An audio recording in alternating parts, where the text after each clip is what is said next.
Hello and good morning. It is me, Tim Dodd, the everyday astronaut. And guess what?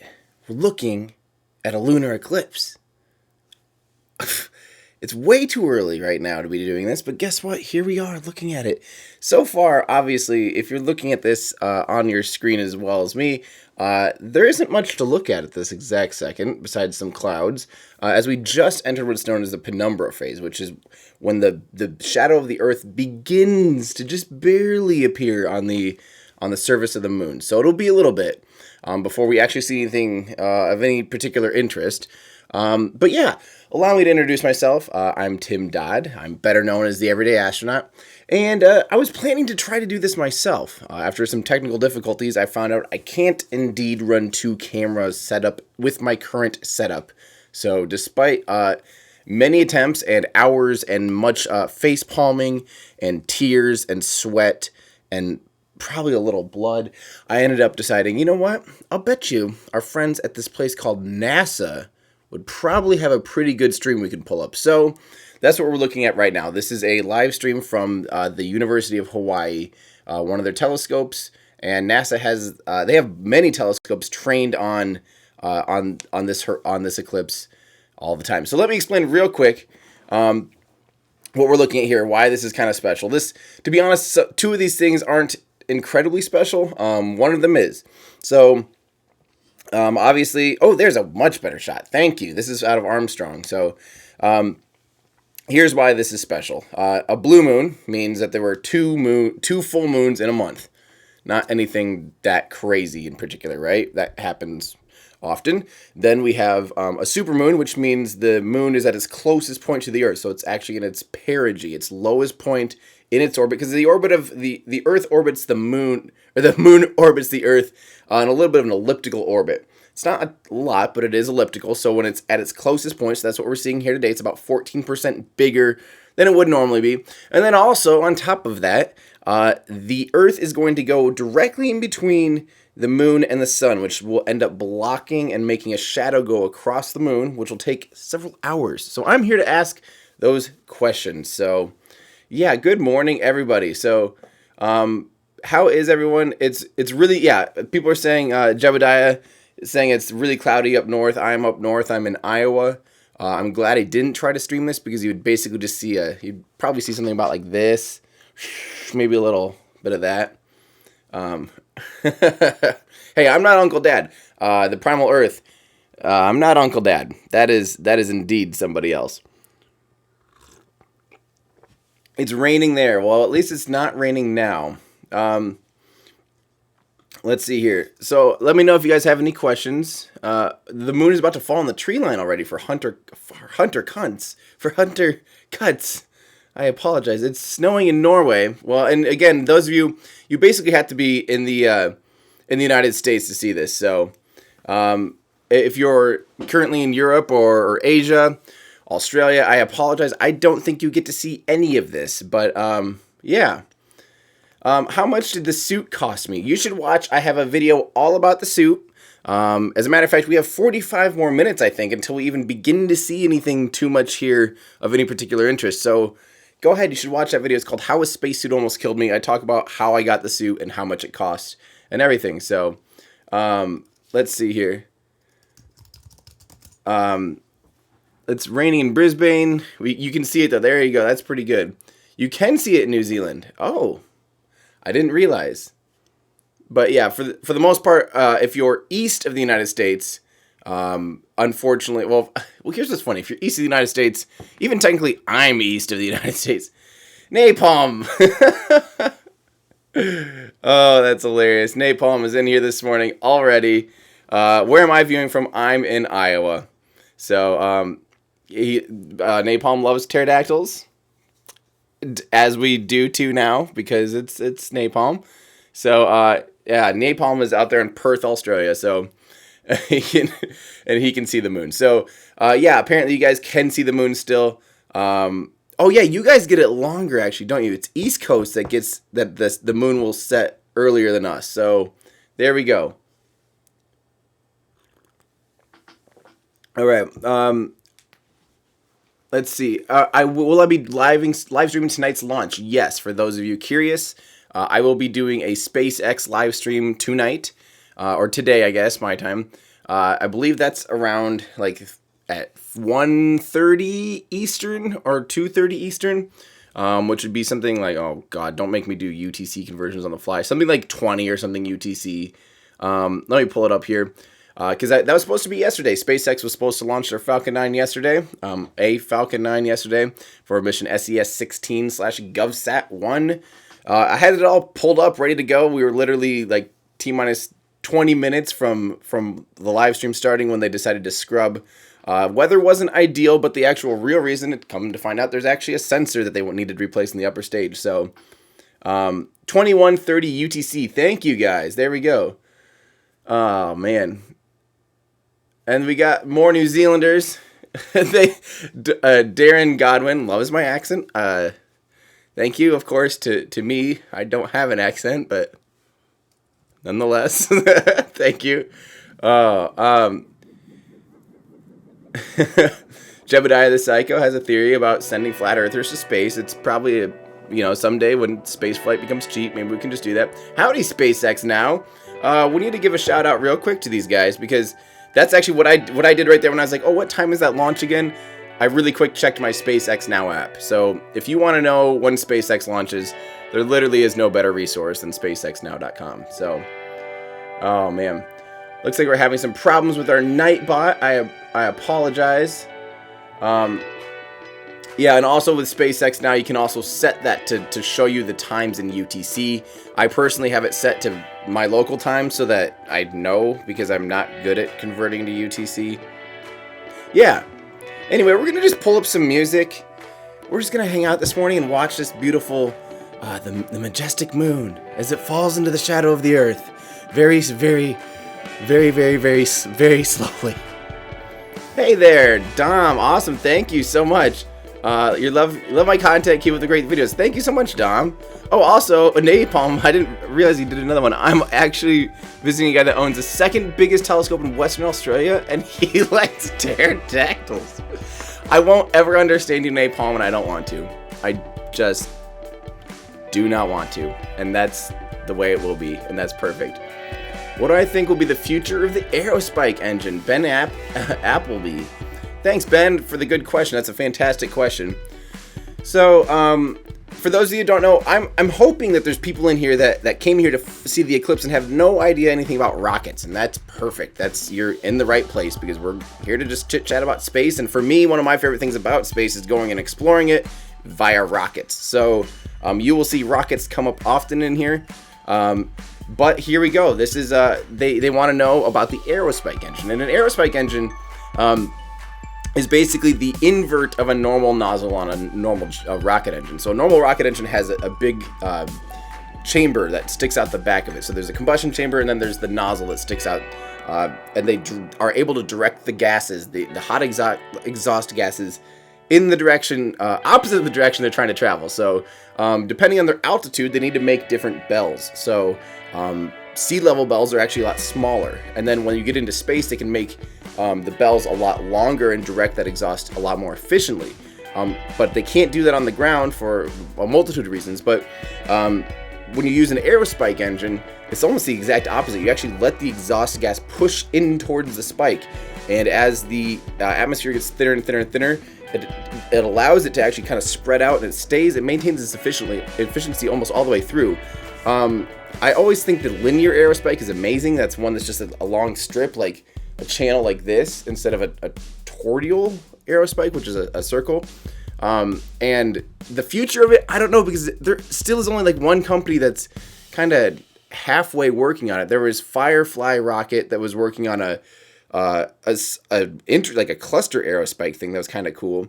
And then there's one other company that was trying to use a linear Aerospike, and unfortunately, none of the big companies are taking it seriously. Like, I would love to see, had SpaceX, ULA, Blue Origins, Orbital, ATK, one of those people said, hey, we're going to develop an Aerospike.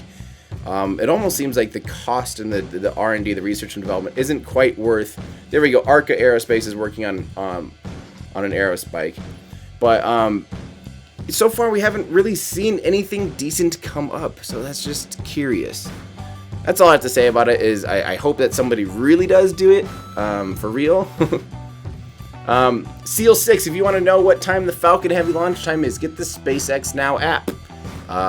Or if you don't, well, that's on everything. If you want to look on a website, go to spaceflightnow.com or spacexnow.com and check that out. They will tell you the exact time in case it changes, because here's the thing, guys, you want to be notified when it changes. So if you just want to be on top of it, just get the app. The app will tell you when things happen. So there you go. Where can you buy a cap like mine, asks Ivan. You can buy this cap, shirts like this if you want a shirt. Bop, bop, bop. Also, if you want, I'd sell prints and mugs.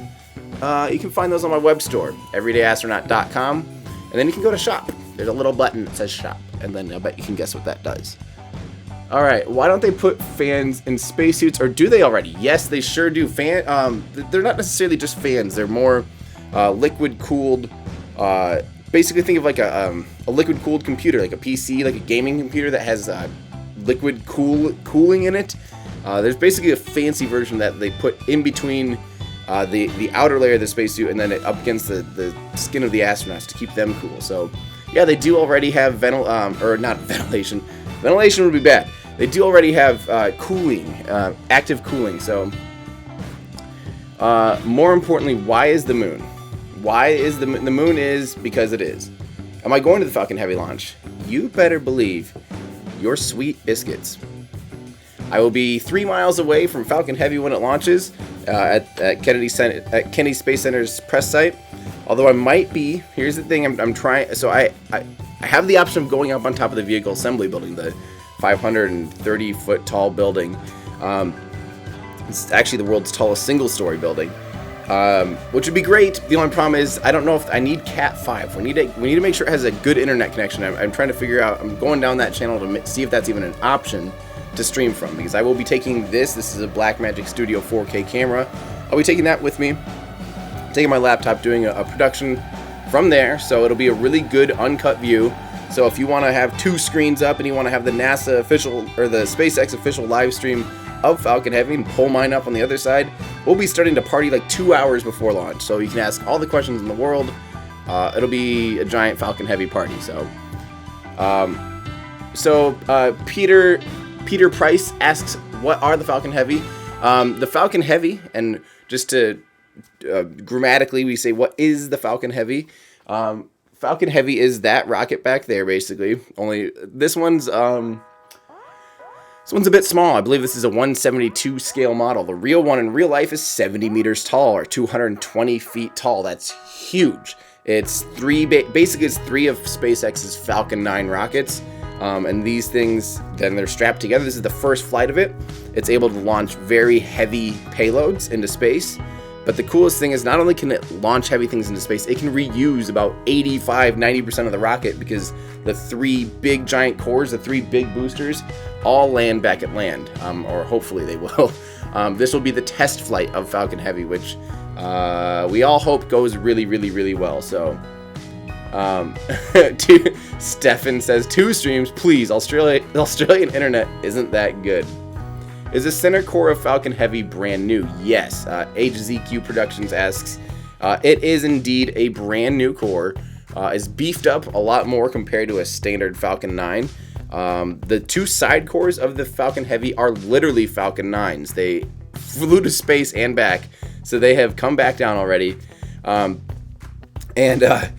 which is just insane. So they've already flown once, so they're reused boosters, but the center core has to be designed to be able to handle the loads, the inner loads from those outer cores, and needs to hold that all together and handle the payload, the extra payload loads.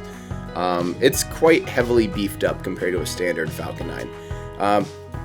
If you want to know more about Falcon Heavy, I do have several videos, but one specific to literally everything you'd need to know, hopefully, about Falcon Heavy. It's called Why Falcon Heavy Was Delayed 5 Years.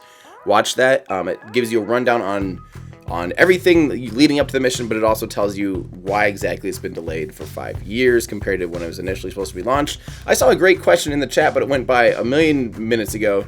Nonetheless, I'm still going to talk about it. It was, do spacesuits have an emergency thruster? So the spacesuit themselves does not have any thrusters on them, but they do have a handheld, almost like think Sandra Bullock in Gravity, Minus, it's not a fire extinguisher, it's just like a little tiny handheld nitrogen gas canister.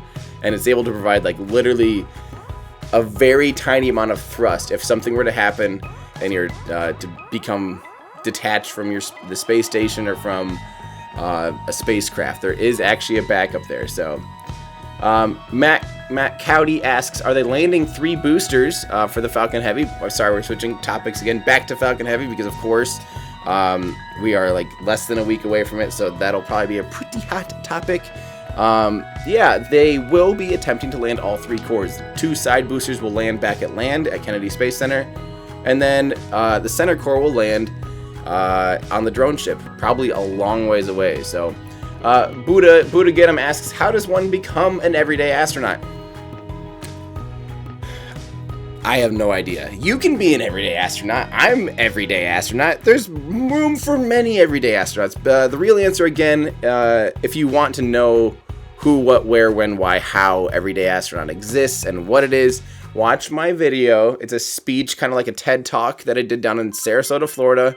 It's called How a Spacesuit Almost Killed Me 3 times. It'll give you a good rundown on why, what, where, when, all that stuff about this. So if you want to mute me now and watch that in the other screen, go ahead and do that. But yeah, somebody said plus buying the boring flamethrower. I may or may not have done that. You can find the Space app in this app store. SpaceX, as in SPACEX, now. All one word, or maybe multiple words, but Rocket Man says, you consider yourself an everyday astronaut. When you showed your parents their videos, they thought it was you from the future. That's awesome. I love that. I'm glad. Keep it up. Stay weird, because that's all I am. It's just a weird man. Weird man-child gallivanting around in a spacesuit for some reason. There we go. So this is a good question from Emir Hussein. Sorry if I totally ruined your name. So what happens if booster separation of Falcon Heavy fails? What will happen? The mission will fail. Booster separation is a critical portion of Falcon Heavy. It's one of the most dangerous parts of the whole mission, and that's why they aren't putting any valuable payloads in this. So normally people, I think we're starting to see. Are we starting to see the Umbra finally appear here in the top left? So that's the I would assume. Yeah, back to this moon here. This is taking a while, so we're going to be talking about other stuff all the time, and it's not like something's going to happen all of a sudden. This is a slow burn here, folks. This is the we're in it for the long haul here. So Falcon Heavy, a normal demonstration mission for any new rocket, any new vehicle, would normally be they just send a hunk of steel up into space, and instead of doing that, because that's boring, not the good kind of boring, not boring company or boring hats or boring flamethrowers, but indeed not exciting would be a hunk of steel. So instead, basically Elon Musk decided to throw his car up on top of the Falcon Heavy. So if the booster separation doesn't happen, the mission will fail. Chances are, say, if one doesn't happen, that'd be a spectacular failure. If both don't happen, I don't know. I don't know if they'd try to chug along with that upper stage, but we'll see. What's wrong with the moon? Nothing's wrong with the moon. It's not necessarily sick. It still is healthy.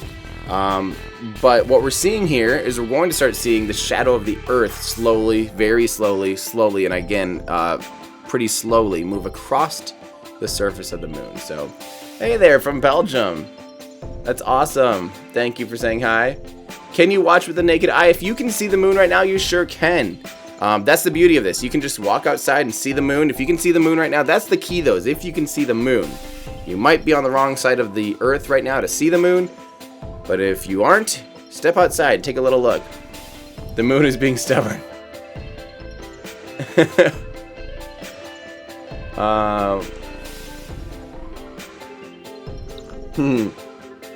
Jebediah says he's going to strap 45 of those boring company flamethrowers and going to head down to the Cape Canaveral with it. I'm afraid to say I don't think the thrust to weight ratio of the flamethrower is even great enough to lift itself, let alone any additional payload. But I could be wrong. All right, imagine if the next people who land on the moon visited the Apollo landing site. Who was that? Redline. That's a great thought, a great concept. And guess what? This is a beautiful view from the Griffith Observatory. I love their shot. Good job, Griffith. Classic. Griffith Observatory is out there in California, just sitting up there on the hills, almost near Hollywood. It's absolutely gorgeous.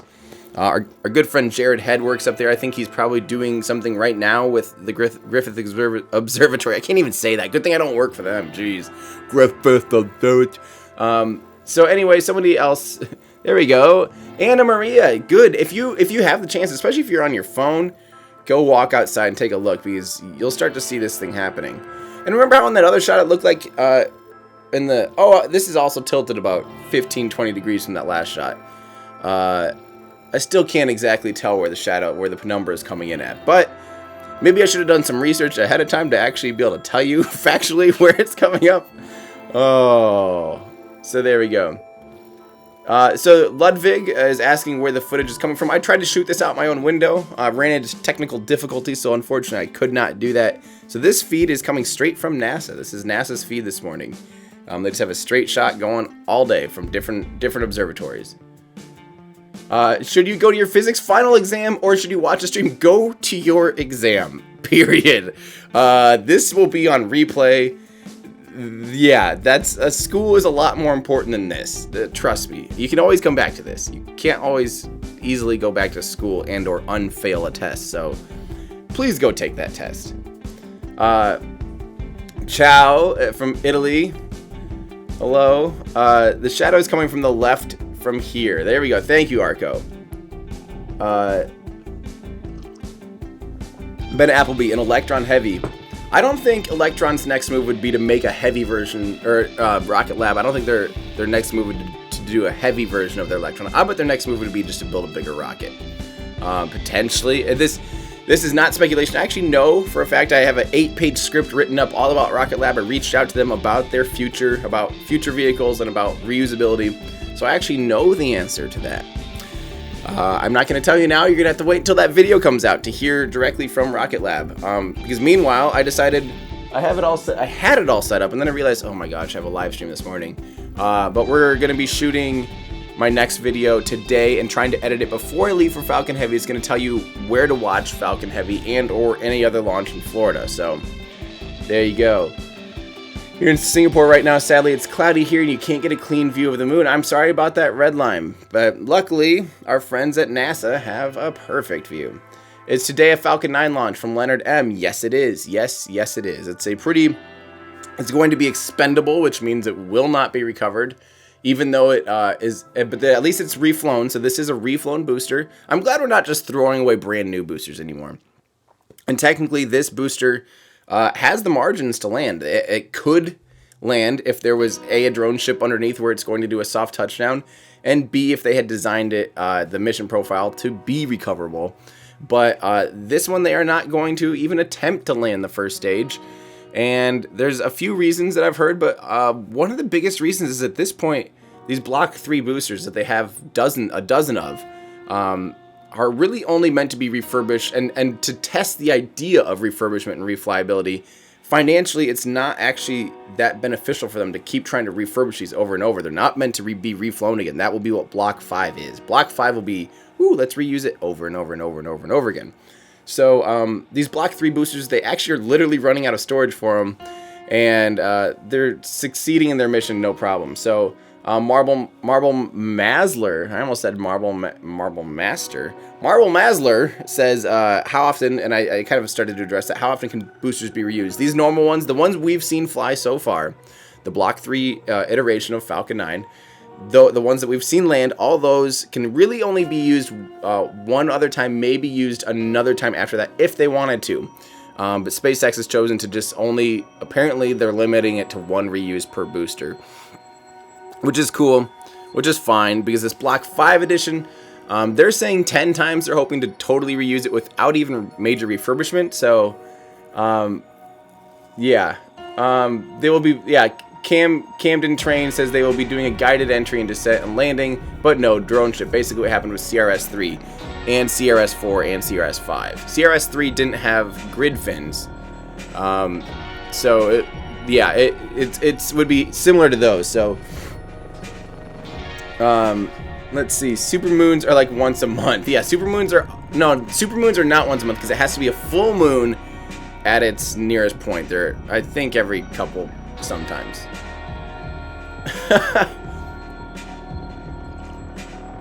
Janus, technically the eclipse has already started. The eclipse has begun. It's just very, very slow. So how far are we into this thing? We're at, it's almost 5:30 a.m. my time here in the central United States. So we're slowly seeing it creep, the shadow creep left to right. Yeah. Has anyone seen an eclipse? I went down and visited the full solar eclipse, the great solar eclipse of 2017. I watched it with my own face, which was fantastic. You too, if you want to see, I have a video explaining, kind of talking about that, but even more fun, I actually go and explain what would an eclipse look like from different points in space, including what would an eclipse look like if you're on the moon right now. I talk about that and I show you examples of what that could look like. So find that video. If you haven't just gone through my library when you're bored, do so. I know that sometimes the video topic might not pique your interest as much as other video topics, but I promise that each video I do goes really in depth and you'll gain way too much knowledge about a specific thing. But I hope it's at least worth watching. So hello from Germany, from Technic Gaming, and howdy. Somebody needs to enable 4 times physics warp, says Fraser Killip. For those of you that don't know why that means anything to anybody, that's a Kerbal Space Program reference, a video game that I play on here sometimes. I've played it way too much in real life. Sometimes I stream myself playing it and explaining things. And you can speed up time in real time using physics warp, which is just hilarious. What happens to Falcon 9's second stage after they release their payload? So when they have room to, and when they can, they re-enter the upper stage. So the upper stage, this is any company, when it's available, they purposely deorbit it so they don't contribute to space junk. So, hey, a new sponsor from Just Fly 720. Thank you so much.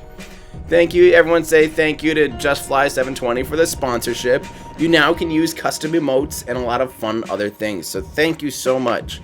That really means a lot.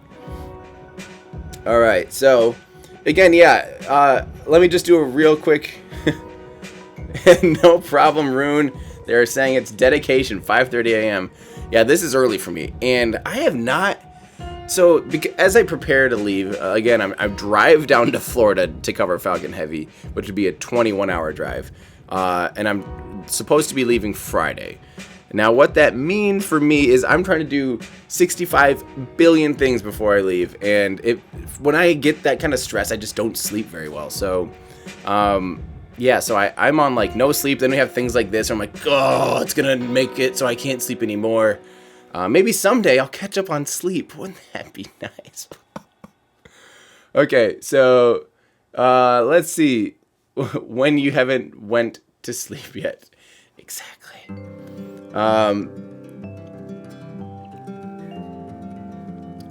Gustav, I want to make sure, since this stream is about the full moon super eclipse, let's talk about what it is, why it's special.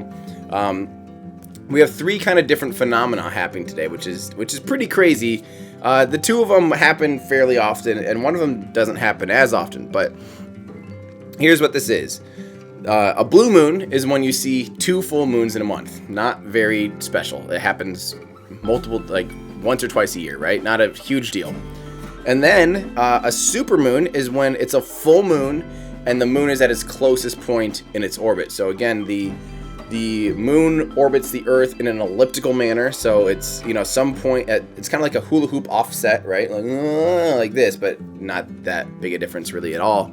And when it's at its closest point, if it's a full moon, that's considered a supermoon. It appears about 14 times bigger, which means it's 30% brighter than when the moon is a standard moon. When it's a standard moon, yeah. So that's that phenomenon. And now, with those 2 things combined, not only is it a super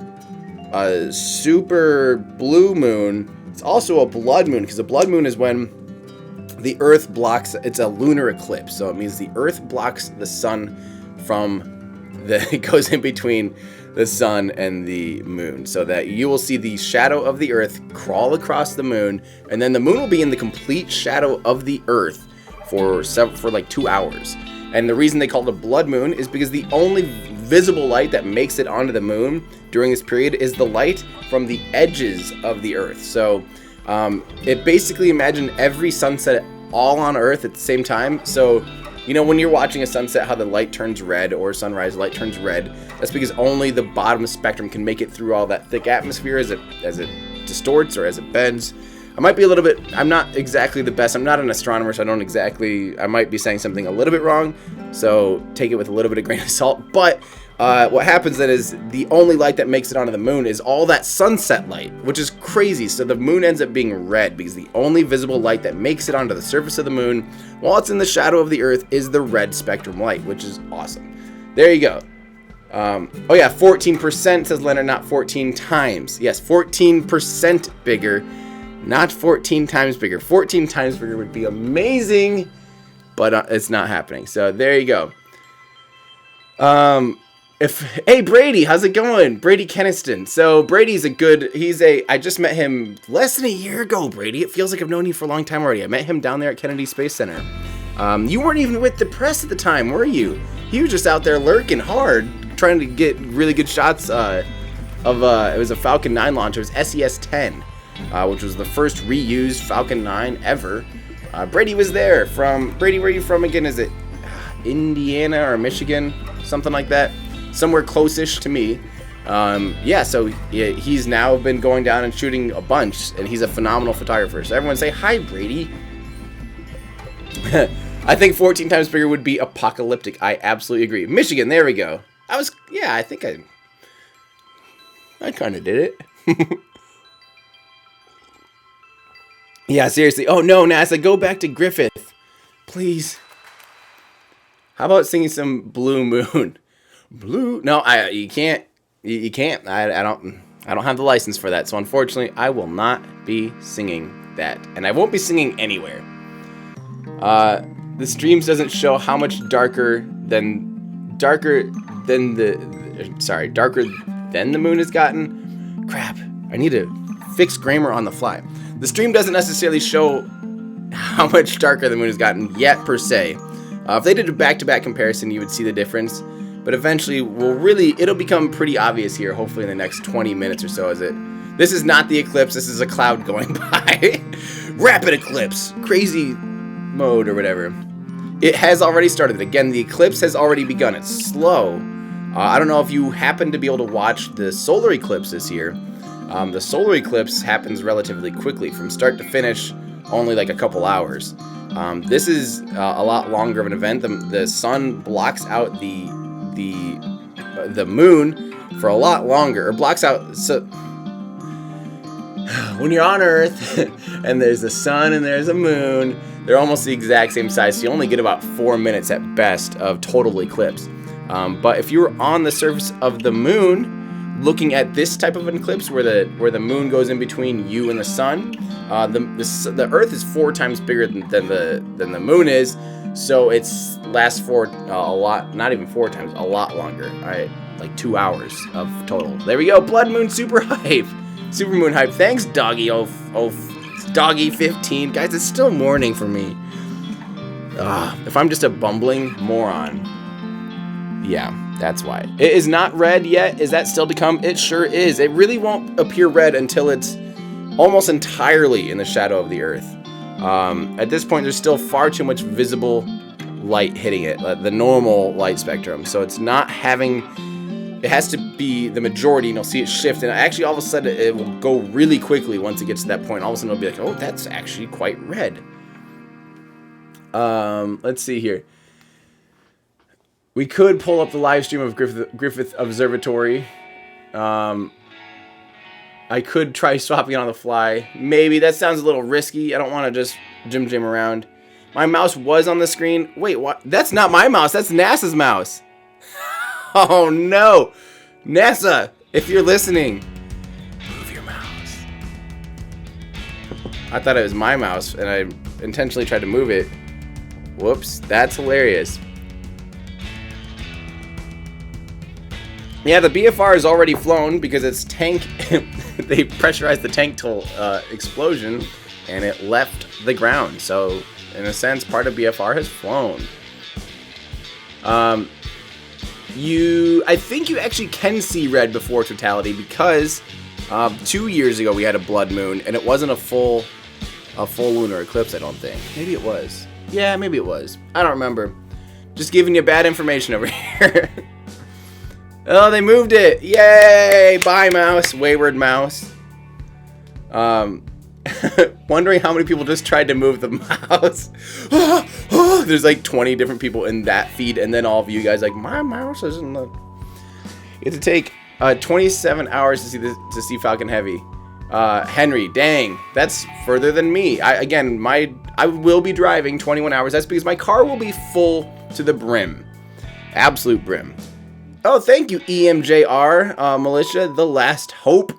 When does it happen in Texas? Did I miss it? It's happening right now. Go look out your window, look west, and you should see it, hopefully. It might be fairly low in Texas, but still look up in the sky. It will be setting central time around 7 a.m., so it'll go below and set. Come on, NASA, get a better clip. This Hawaii one has been bad. Griffith has been way better. Pull up that better feed, NASA. We're relying on you. I might actually pull up Griffith's. Let's see here. I'm gonna just pull up my face here for a second while I finagle the computer quick. We're gonna see if we can find Griffith's clean feed. And I bet this will be way better. It was gorgeous earlier, so we're just gonna pull this bad boy up there. And here we go. We are back. Look at that. Thank you, Griffith. That is beautiful. That is a fantastic shot. Sorry, NASA. Still love you, but come on. This is a way better feed than Hawaii. San Diego's got a great view, says Tony. And Ama says in Saudi it's day, so unfortunately they don't quite get this view. Yep. You're so annoyed being French living in the UK. This is one of your favorite events. Is being French preventing you from seeing this, or is it the fact that you live in the UK? Probably the latter. All right. Oh, awesome. Plexus has an awesome view in Australia and Adelaide. I never know how to say that, but Adelaide. I was trying to come down to Adelaide this last year for IAC. I went down to Guadalajara for IAC, the International Aeronautical Congress, which is where kind of a fun space. It's become an event now that SpaceX kind of took it over. And by take it over, I mean 2 years in a row now of them revealing their Mars plans. So I will be going to Germany this year for IAC, hopefully. So no view in Finland, too cloudy. Aaron Daniel Johansson asks, what year do I think the BFR will be ready? I think BFR will be ready when it's ready. No, I think here's what's going to happen. I think they're pretty far along in the Raptor development. And I wouldn't be surprised if we start seeing the Raptor flying either suborbital hops or, some kind of test bed like Grasshopper. I think we're going to start seeing that, honestly, in the next year or two. They're going to want to start practicing with that engine. I don't think we're going to see it appear on any like Falcon variants or anything like that. So I can't exactly speak to that. But I think we're also going to start seeing pressure vessels. Some big portions of the BFR starting to come out in the next couple years. I bet we actually see it fly by 2021, maybe 2022. I don't think SpaceX's plan is to launch in that Mars window in 2022. I personally don't think that'll happen, but I do think they might be able to hit the next window of 2024. So, a BFR Grasshopper, exactly. What's the estimated cost of a single BFR? Anyway, there's really no way of us knowing. Oh, awesome. We have someone from Guadalajara. Hi. So the cost of a BFR, honestly, we have no actual idea right now what a BFR will cost. A Falcon 9 costs $60 million. It's safe to assume that with advanced carbon fiber material, which is a lot more expensive, and those Raptor engines, which are a lot more expensive, and the sheer size, that a BFR will probably cost hundreds of millions. But the idea obviously is that if a BFR is fully reusable, it doesn't take very long to recoup that cost. And somebody asked if I will be doing a fan meetup at Kennedy Space Center for Falcon Heavy. Here's what I'm going to be doing. I have like different media events we have to be attending. I have a space correspondent dinner that I'm attending. I have a lot of different things. For sure, I will be trying to do some kind of lunch or dinner with my patrons. So if you are a patron supporter and you happen to be at Falcon Heavy, I will be doing a private invite for those members to come hang out and meet up. And we'll be doing dinner because I assume there will be less than like 10 people. I want it to be small enough that we can actually all hang out. I think that'll be a lot of fun. And then I will hopefully at some point, maybe on a different night or something else, stay tuned to Twitter and or Instagram and maybe on YouTube too. I'll post a public hangout if I have time. And I don't mean to say that snarkily at all. I hope that's not coming out like that. But between remote setups and stuff like that out at the press site, I will have very little time out there. So I will hope to have a time to do a meetup. But yeah, someone's asking how long until the eclipse again. Oh, Devin, thoughts on the road? Thank you for your tip. Thoughts on the Roadster going to Mars? It's awesome. That's the best option for a demonstration mission. People forget that there's a few things we need to talk about here real quick. Oh, real quick. I'll get back to that, Devin.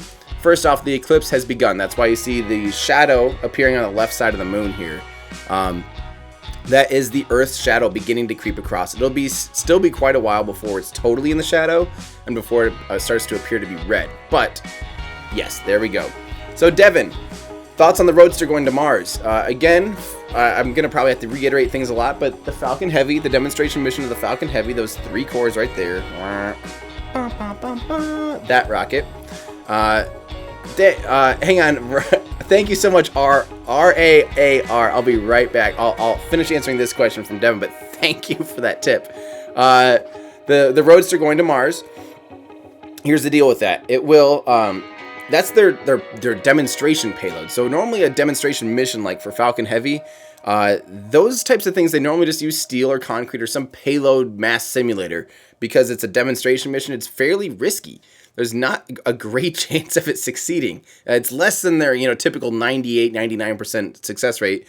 It's it's unpredictable. There could be many things that crop up. So them using something other than just a straight up hunk of steel, something that has an emotional connection like a car that's meant for Earth to be floating out there in space forever is amazing to me.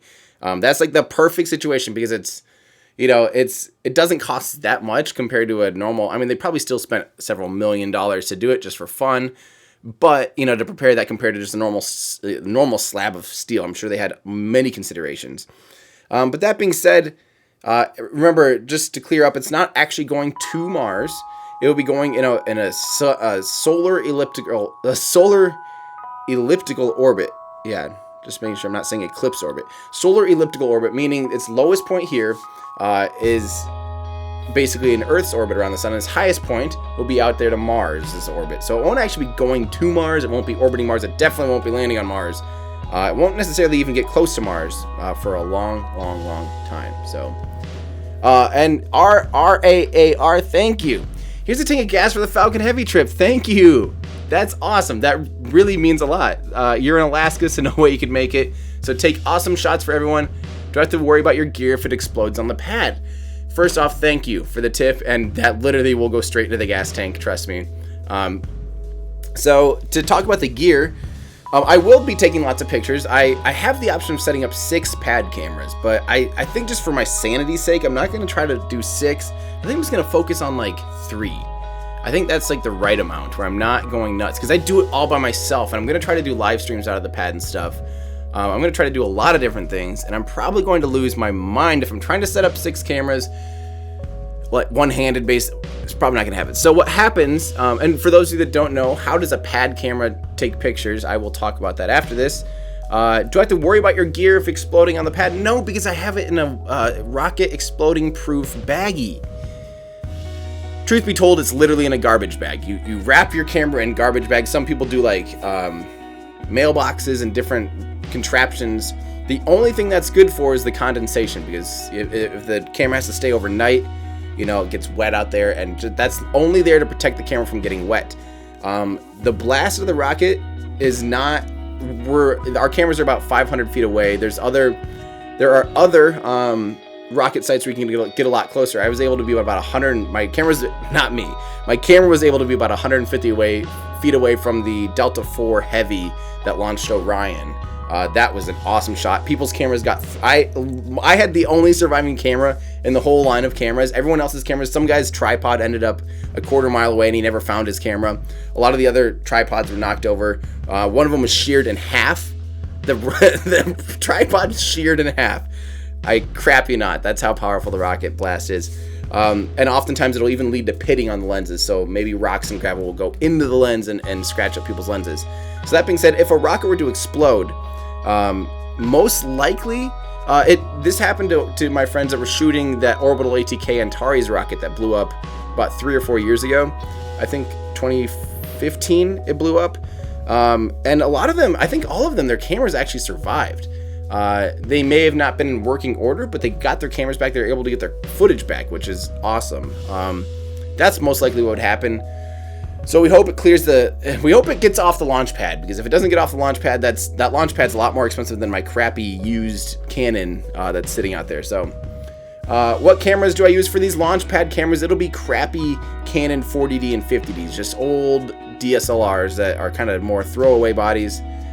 At the press site or with me, I will have my Sony a7R II and a Sony a6500. I'll also be live streaming with this Blackmagic Studio 4K. I will also be using a Panasonic GH5 so I can record in 1080 or not 1080, I can record at 4K at 60 frames per second. And I will also be, of course, recording with an iPhone 10 because that also records in 4K 60, which is great. So there we go.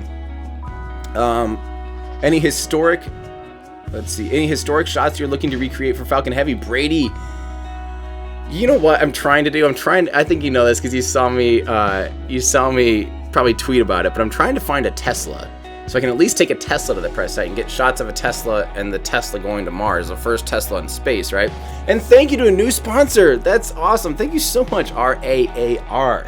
I appreciate the sponsorship and I appreciate your questions. That really means a lot. So, all right. So thank you. Let's see. The British American woke up because of a cold. I am sorry to hear that. I hope you feel better. Hopefully watching the lunar eclipse slowly happen. Watch the Earth's shadow slowly creep across. My favorite thing about this, I'm not going to engage in anyone that is trolling the channel, or thinks that this is CGI, because the best part about this is my favorite part about this thing. If you live in the United States or parts of Europe right now, or even Australia, or Eastern Asia, you can go outside and you can use this thing called a neck to look up a little bit, and then use there's these two precise instruments inside your own face called eyeballs, and you can just look at it. And no, it's not CGI, because I don't think anyone out there has a way of projecting CGI into your eyeballs all across everyone across the United States. So yeah, this is just happening. Just go take a look. So there we go. What are my predictions for the Falcon Heavy launch? Asks Jonathan Gamings. Well, Jonathan, here's the deal. My prediction is I give it about a 90% chance of clearing the launch pad. If it does that, I think the rest of the mission will be fairly successful. But the next hangup would be booster separation. I think we have about 80% chance of perfect booster separation. And if that happens, the rest of the mission is basically just a Falcon 9 mission. So I don't really see any issues there. So I'm hoping, as long as we have booster separation, and if we make it to booster separation, and if those two boosters land, period, they win. That's a success. That's, even if something happens to the upper stage or the payload fairing or something at that point, I'd consider that absolutely a win. But I'm guessing complete success. I'm up to like 75% now. I'm starting to think it will actually, because the deal is, if it gets past booster separation, then they just have to do second stage booster separation, first and second, or second stage and the center core separation. That's just like a Falcon 9, no big deal. Interstage is a normal thing these days. Payload separation, that's normal. The only thing that's a little bit weird is they've never done trans-Martian injections. They've never done the burn to get it out into solar orbit, but that's no big deal. They just plot it out and say, here you go, execute. And then hopefully it's a little more precise than that. But there we go. So Yeah, everyone say hi to SpaceX now. Oh yeah, Lorenza Lopez says it's happening from Northern California. It's happening everywhere. If you can see the moon, if you can train your face, your neck, your eyeballs up-ish, go look, find the moon. If you see it, this is live. So this is what you would see if you look with your eyeballs. It's the same thing, only this is much more magnified because we're looking through a decent set of glass. So, how does AFTS work? How does Automatic Flight Termination System work? That's actually a great question. It was co-developed by the Air Force. So rockets, if a rocket strays off path for any reason during flight, it has a very exact path it has to take to get to space. Not only to get to space, but also to not go like this, turn around and blow up, right? You know, over land or over Orlando or Disney World. That's bad. That's bad. But normally there's a person literally sitting there, oh, cool. Thanks, pop-up. Remind me tomorrow. But normally, oh, you guys couldn't even see that. That's the funniest part. Good thing my face was there. So normally there's a guy sitting there with a big button that's like, is it going off path? Is it going off path? And if it does, they have to smack a button and terminate it. Now, they've developed something that has, I think, very, very multi-redundant GPS systems and gyroscopes. And if it knows it's going off path, it terminates itself. And that's how it happens. I don't know the exact inner workings of it, but it's no longer necessary. There still is a human backup. But this is especially necessary for the Falcon Heavy, where it has 3 cores to deal with. So at one point, there will be 3 rockets flying simultaneously that are still controlled.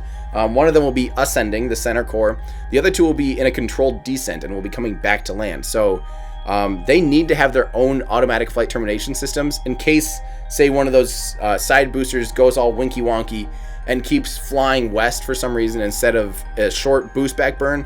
Say it would just stay on, they would terminate it right away. So let's see.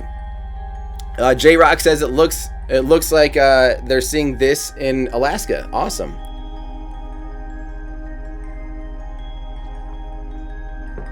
The moon's too low already for Pat. Pat, where are you at? It must be. You must. Yeah, that's too bad. I apologize for that.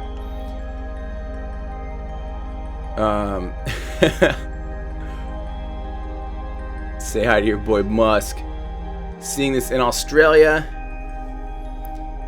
Can't see it in the bloody trees from Tomoblo. You can see the penumbras starting from the bottom right in Melbourne. Hey, there we go. It's in the bottom right for you guys. You old upside downers. You guys are in the upside down. Am I streaming GovSat? Asks Owen Robot. Yes, I will be. I will be live streaming twice today. I was going to try to live stream 3 times, but I cannot do our This Week in Spaceflight history tonight. There's just no chance that I have time to do that because I have to shoot a video, edit it, pack, all before Friday. It's currently Wednesday. I'm going to cry and crap my pants because normally editing a video, I'm going to be doing a lot of animations too in After Effects, and normally videos take me days to edit. So, oh my gosh, I honestly don't even want to think about it. I'm going to cry. But, yes, I will be streaming SpaceX's GovSat/SES16 tonight. So if you want to join me live, if you want to learn what SpaceX is doing and ask questions live, yeah, then you can do that at like 21:30 UTC. Plexus wants me to pronounce, I don't know how, Canberra, Melbourne, and Brisbane, but I know it's not any of those things. I know that's going to have a very thick accent to you. I know it's like Melbourne. It's just like it's like 2 syllables or something for you guys. Melbourne. I don't know. There we go.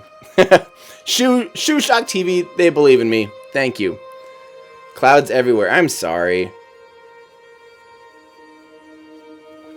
People are seeing clouds. Let's see. Bottom right in New Zealand too. That's so crazy.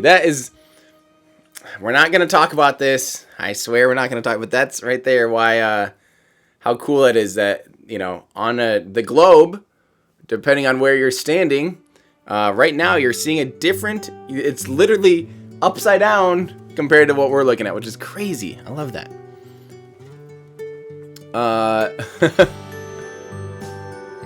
Melbourne. There we go. Hi from the Ukraine. Dang, Falcon Heavy is launching 4 days after your birthday. That is a great way for that is a great thing for your birthday.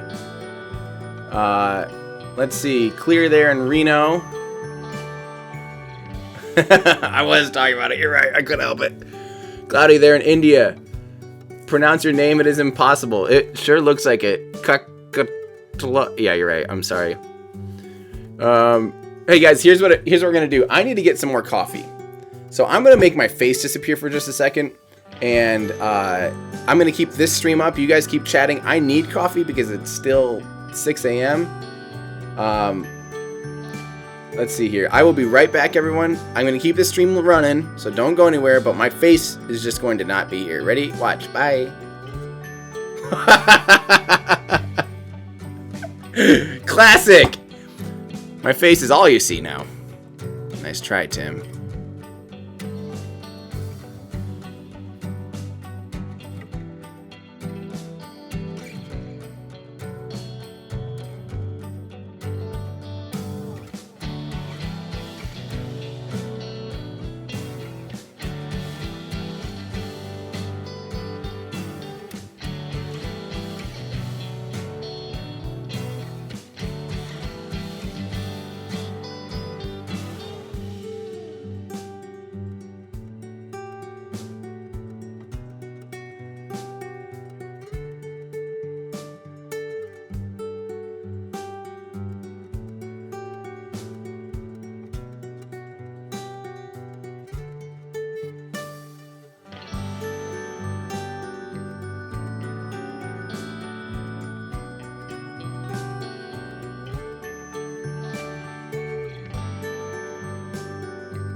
I'm back.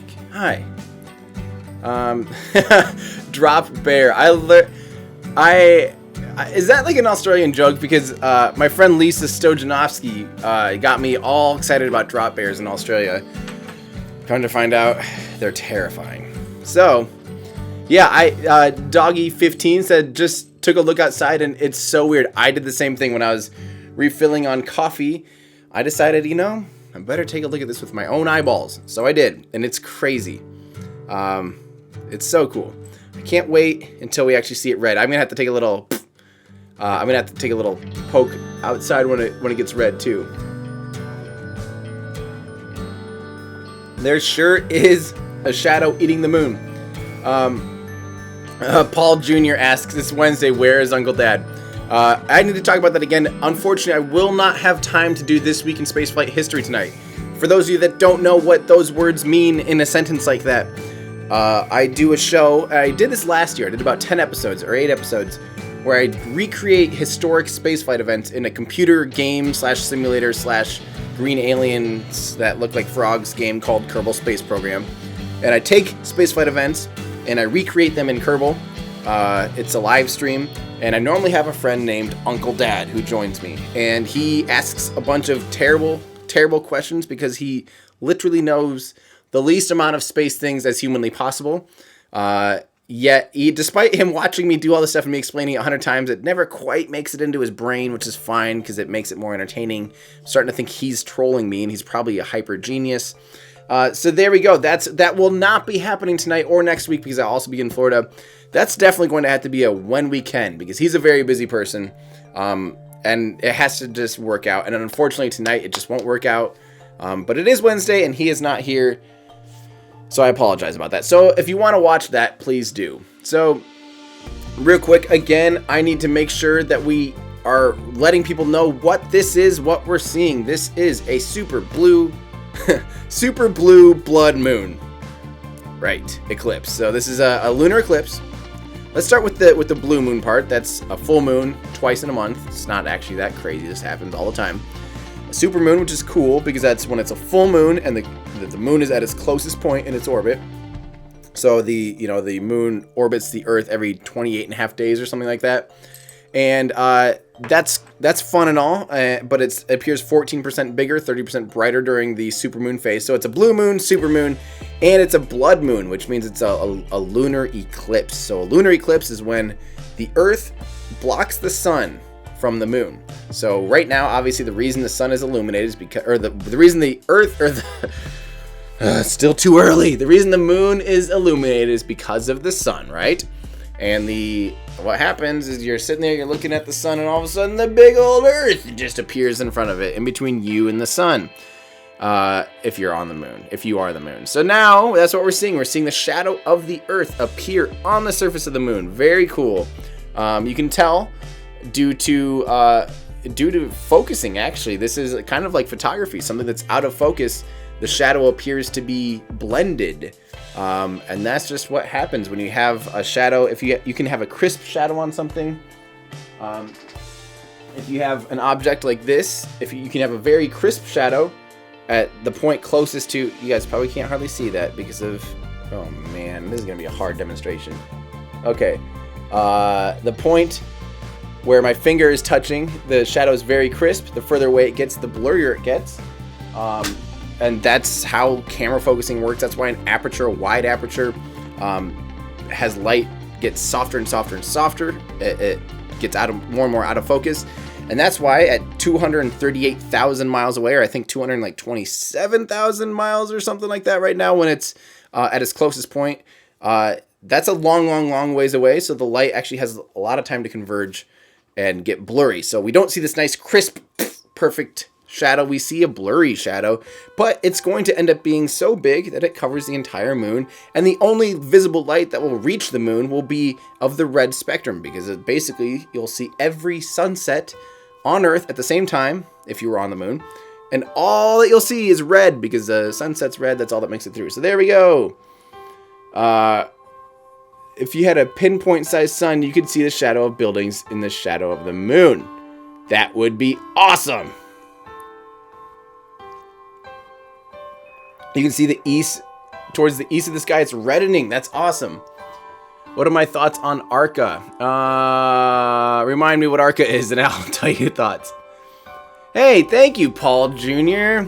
Yeah, I appreciate that shout out and I appreciate the tip. We do have a Patreon exclusive Discord channel. If you want to speak in our Discord channel, yeah, you can join us at patreon.com/everydayastronaut. Thank you, Paul. Paul is a very active member of our patron in our Discord channel. So, Mozern 1977, does it have any scientific value, or is it just nice to look at? And pretty much for the most part, as far as I'm concerned, it has zero scientific value. It's just nice to look at. I don't think there's any data we can really collect here. Unlike with a solar eclipse, there is a little. That's a really good time to actually look at the sun's corona, but even that is not that scientifically valuable anymore. We have a pretty good understanding of it, and we have better ways of learning about the sun nowadays than waiting for a full solar eclipse. So yeah, I think this is mostly just pretty. So rest in peace, Virginia. And Pat, $1. Thank you so much, Pat. Hi, good morning. Oh, nice. Parthenus is watching the eclipse from Mars. I don't think you'd be able to do that. It was funny the other day. Somebody says hello. They said hello from Mars, and it was only like 18 minutes into my live stream. And guess what? The light wouldn't have even made it to them on Mars yet. From my signal, they wouldn't even be able to watch it yet, let alone be able to respond back. So I got them there. Darn it, physics. 10 minutes until totality start already? Really? So it's creeping along there pretty quickly now. It is pretty. Sunny here in Crete, Greece. Dang it, that sounds amazing, Helen. I am in the wrong place. Ricardo wants to know any thoughts concerning yesterday's sensor anomaly, and they're referring to the Falcon 9 that's supposed to be carrying SES-16 satellite / the GovSat-1. This stuff happens often. I'm not worried about it. I'm not concerned. They did go for a reset today. Had it been something that they know how long that stuff takes. They literally have like manuals saying like, okay, if this sensor goes wrong, here's our procedure. You would not believe what they can actually do quickly on these things. They're amazing machines that are made to be able to be, fixed up if they need to, or parts replaced on the fly. They could literally replace an engine on a Falcon 9 very, very quickly. But I don't think it's a huge deal. I don't think they would have even tried to reset for today had it been too big of a deal, because it does cost them a lot of money to reset. They had to, have all the crew prepared. These are expensive launch attempts. Even having the range clear, all the personnel on the clock, they would have just taken the day off if they thought it was going to take more than 24 hours to reset that sensor, to get a new sensor. So, let's see. What if Elon Musk turned from Stony Tark and went Warnstrom and he just deployed a giant space mirror? That would be hilarious. Hopefully that's not the case. If anyone can do it, Elon could do it, though. He could be the best supervillain in the world. How fast is the shadow passing over the moon now? That's a great question. In terms of speed, I don't know the actual speed, but you can actually kind of watch it creeping across there. It looks like it's moving fairly quickly. It's probably moving at several hundred miles an hour, or several, even more, hundreds kilometers an hour. The live telecast is from which country? So right now we are watching live from the Griffith Observatory in California. So it's in the United States. But a good amount of the Earth can see this right now too. There you go. Warnstrom.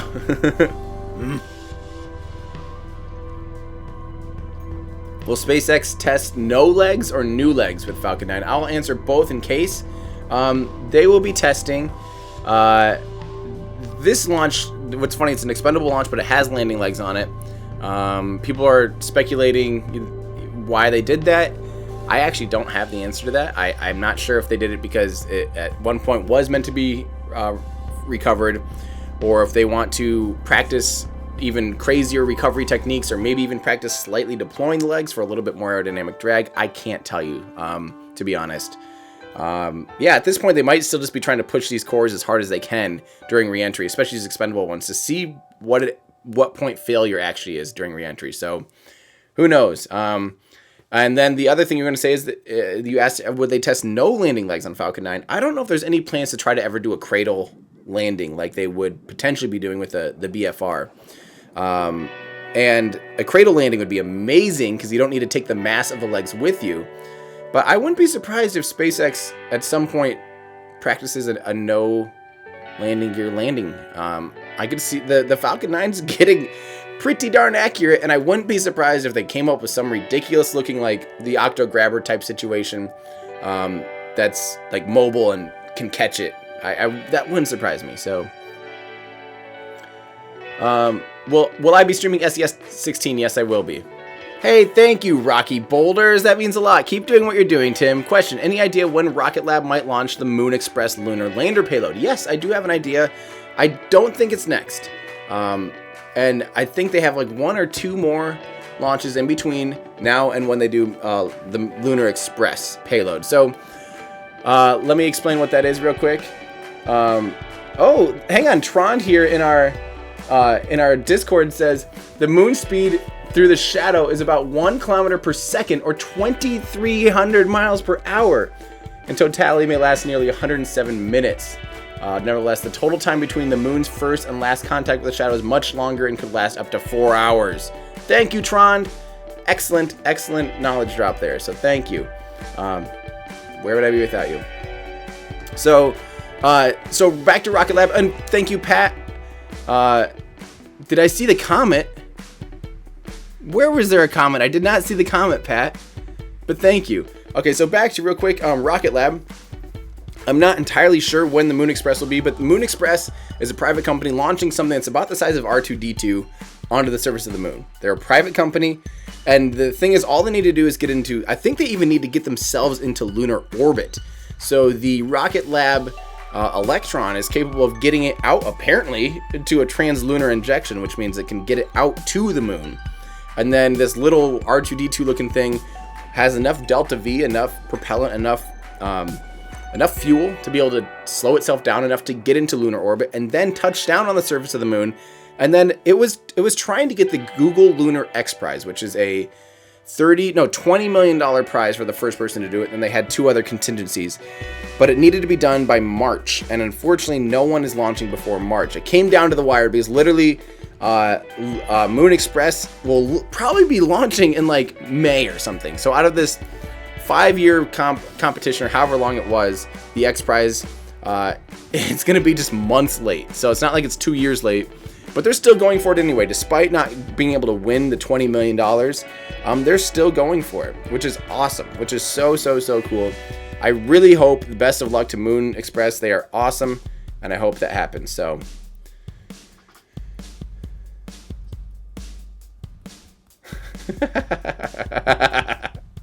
that's hilarious.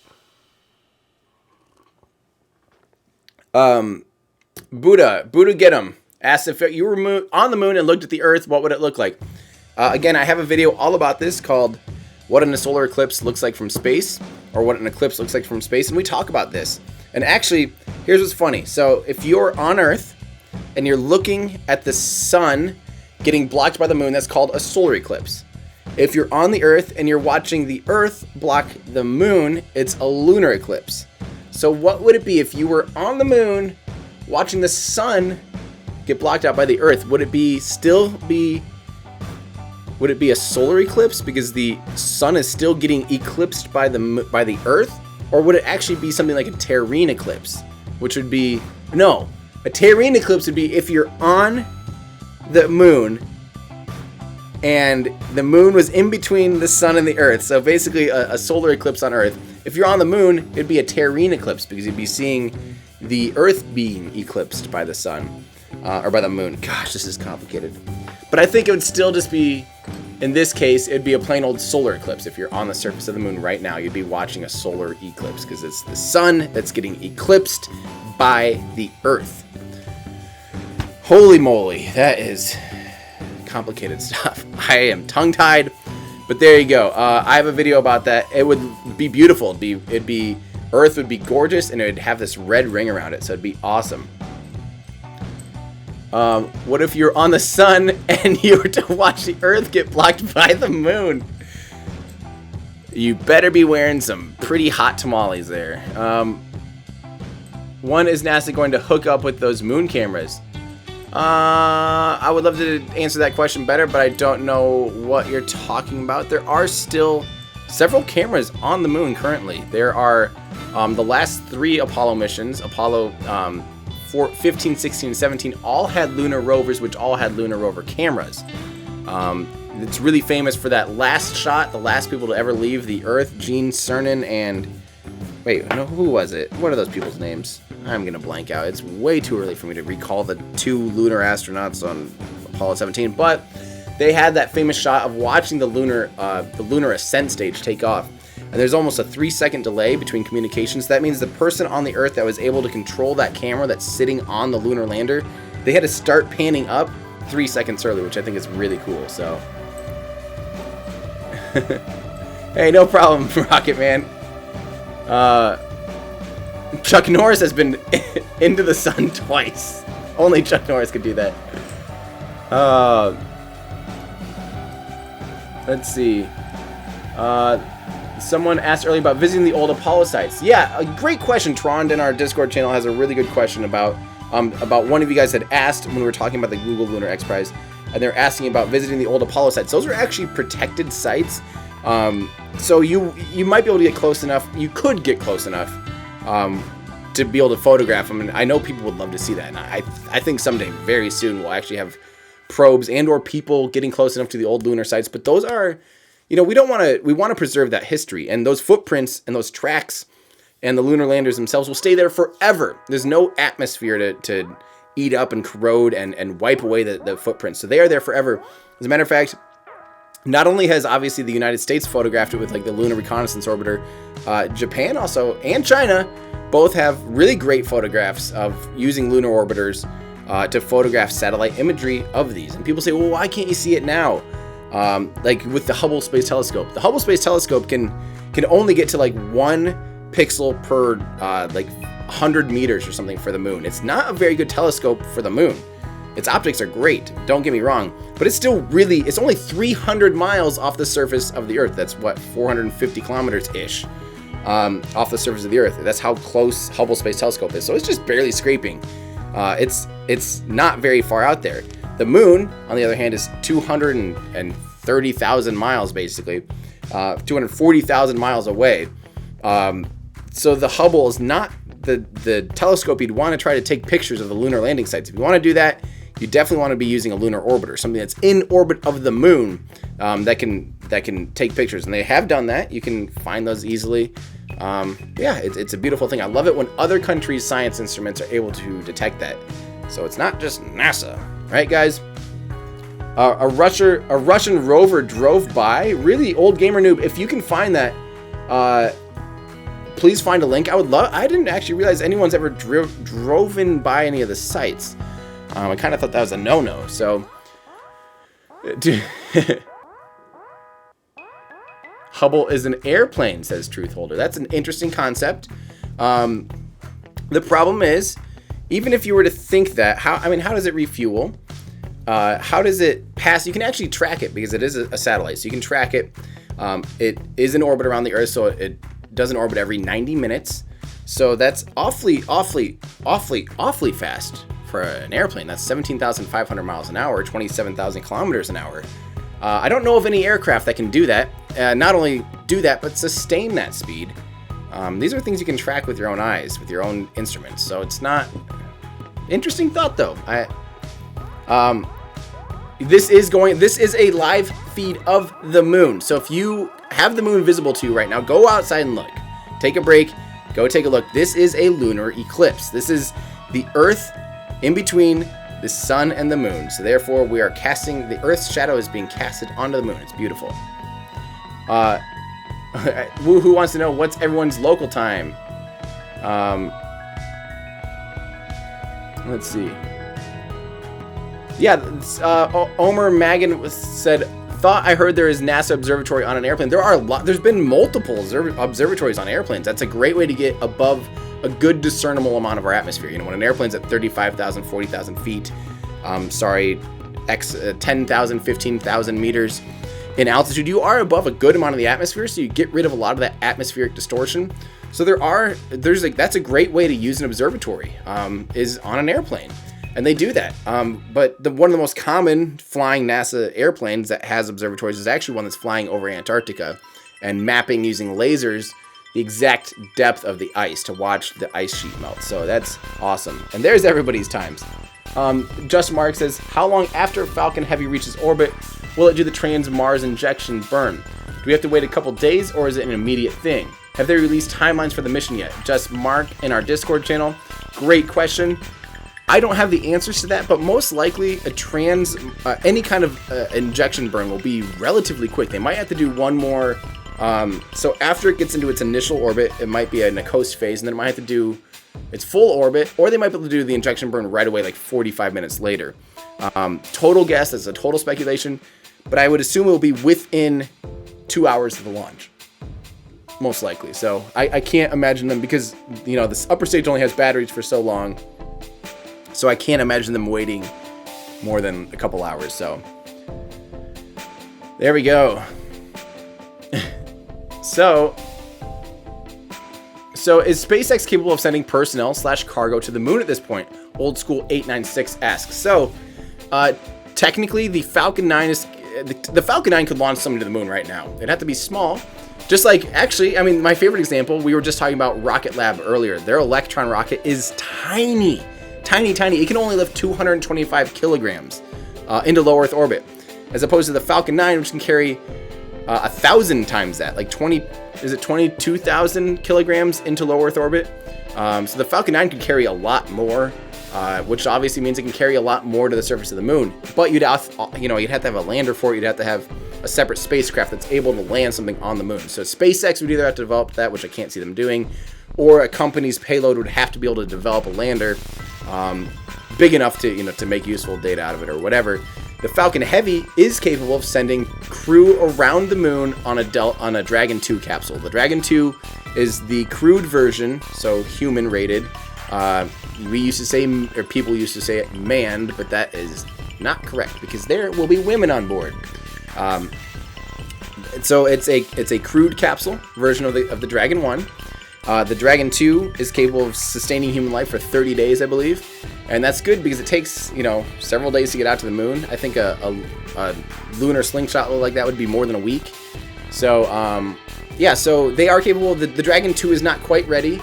They also don't quite have the Falcon Heavy, obviously, ready yet for human flight. It's doing its inaugural flight, hopefully on Tuesday.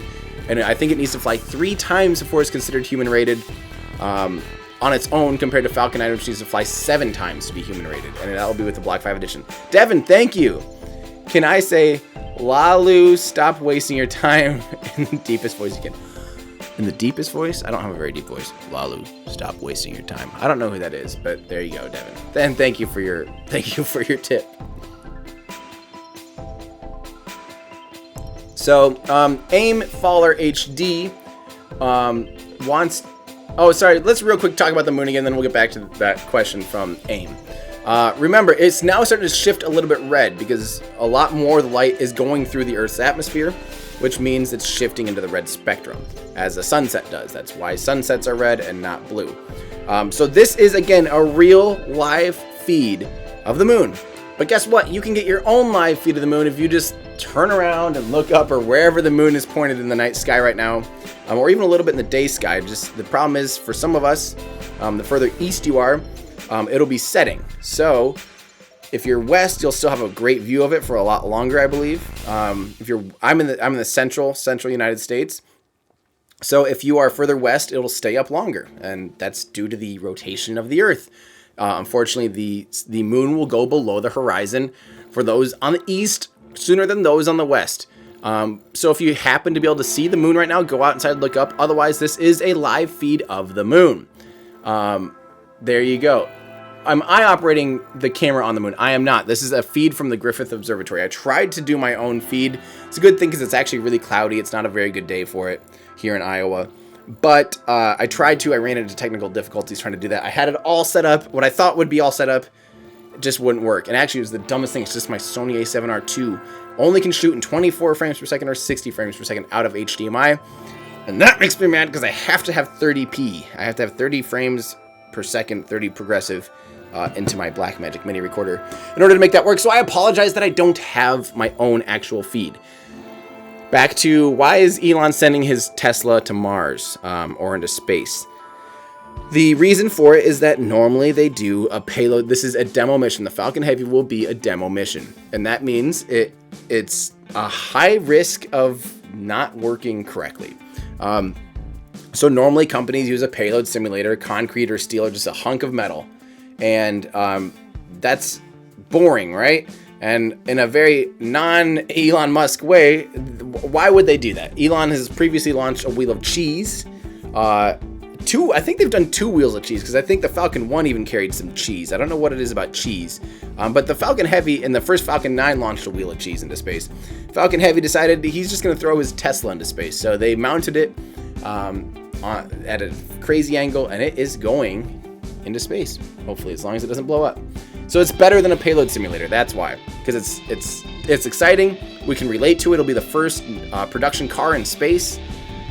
And I actually guessed this like over a year ago. I said, make it happen. So Tron's throwing up this picture. I'm going to see if I can just drag it over here without making a huge mess. There, we're just going to do this. We're going to cut to this real quick. You're going to see my big old face. I'm going to do this. So I'm trying to be professional, that whole thing. And then I'm going to make this big, and here we go.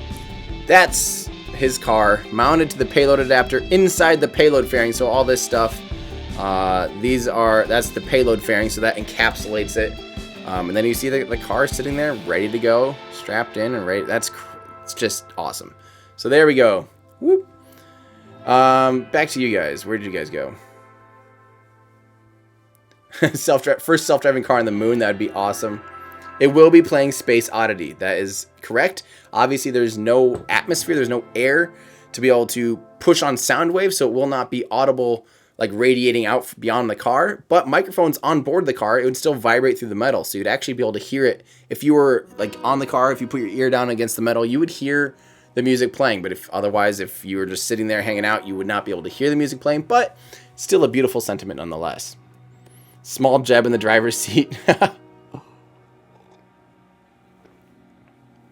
Fraser Killip, great question. How do you turn on and start your launch cameras?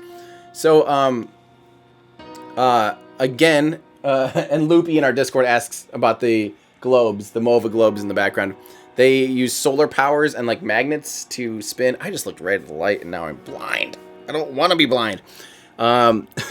They use solar powered little motors to spin. That's how they work. And Trond in our Discord says they're just wizardry.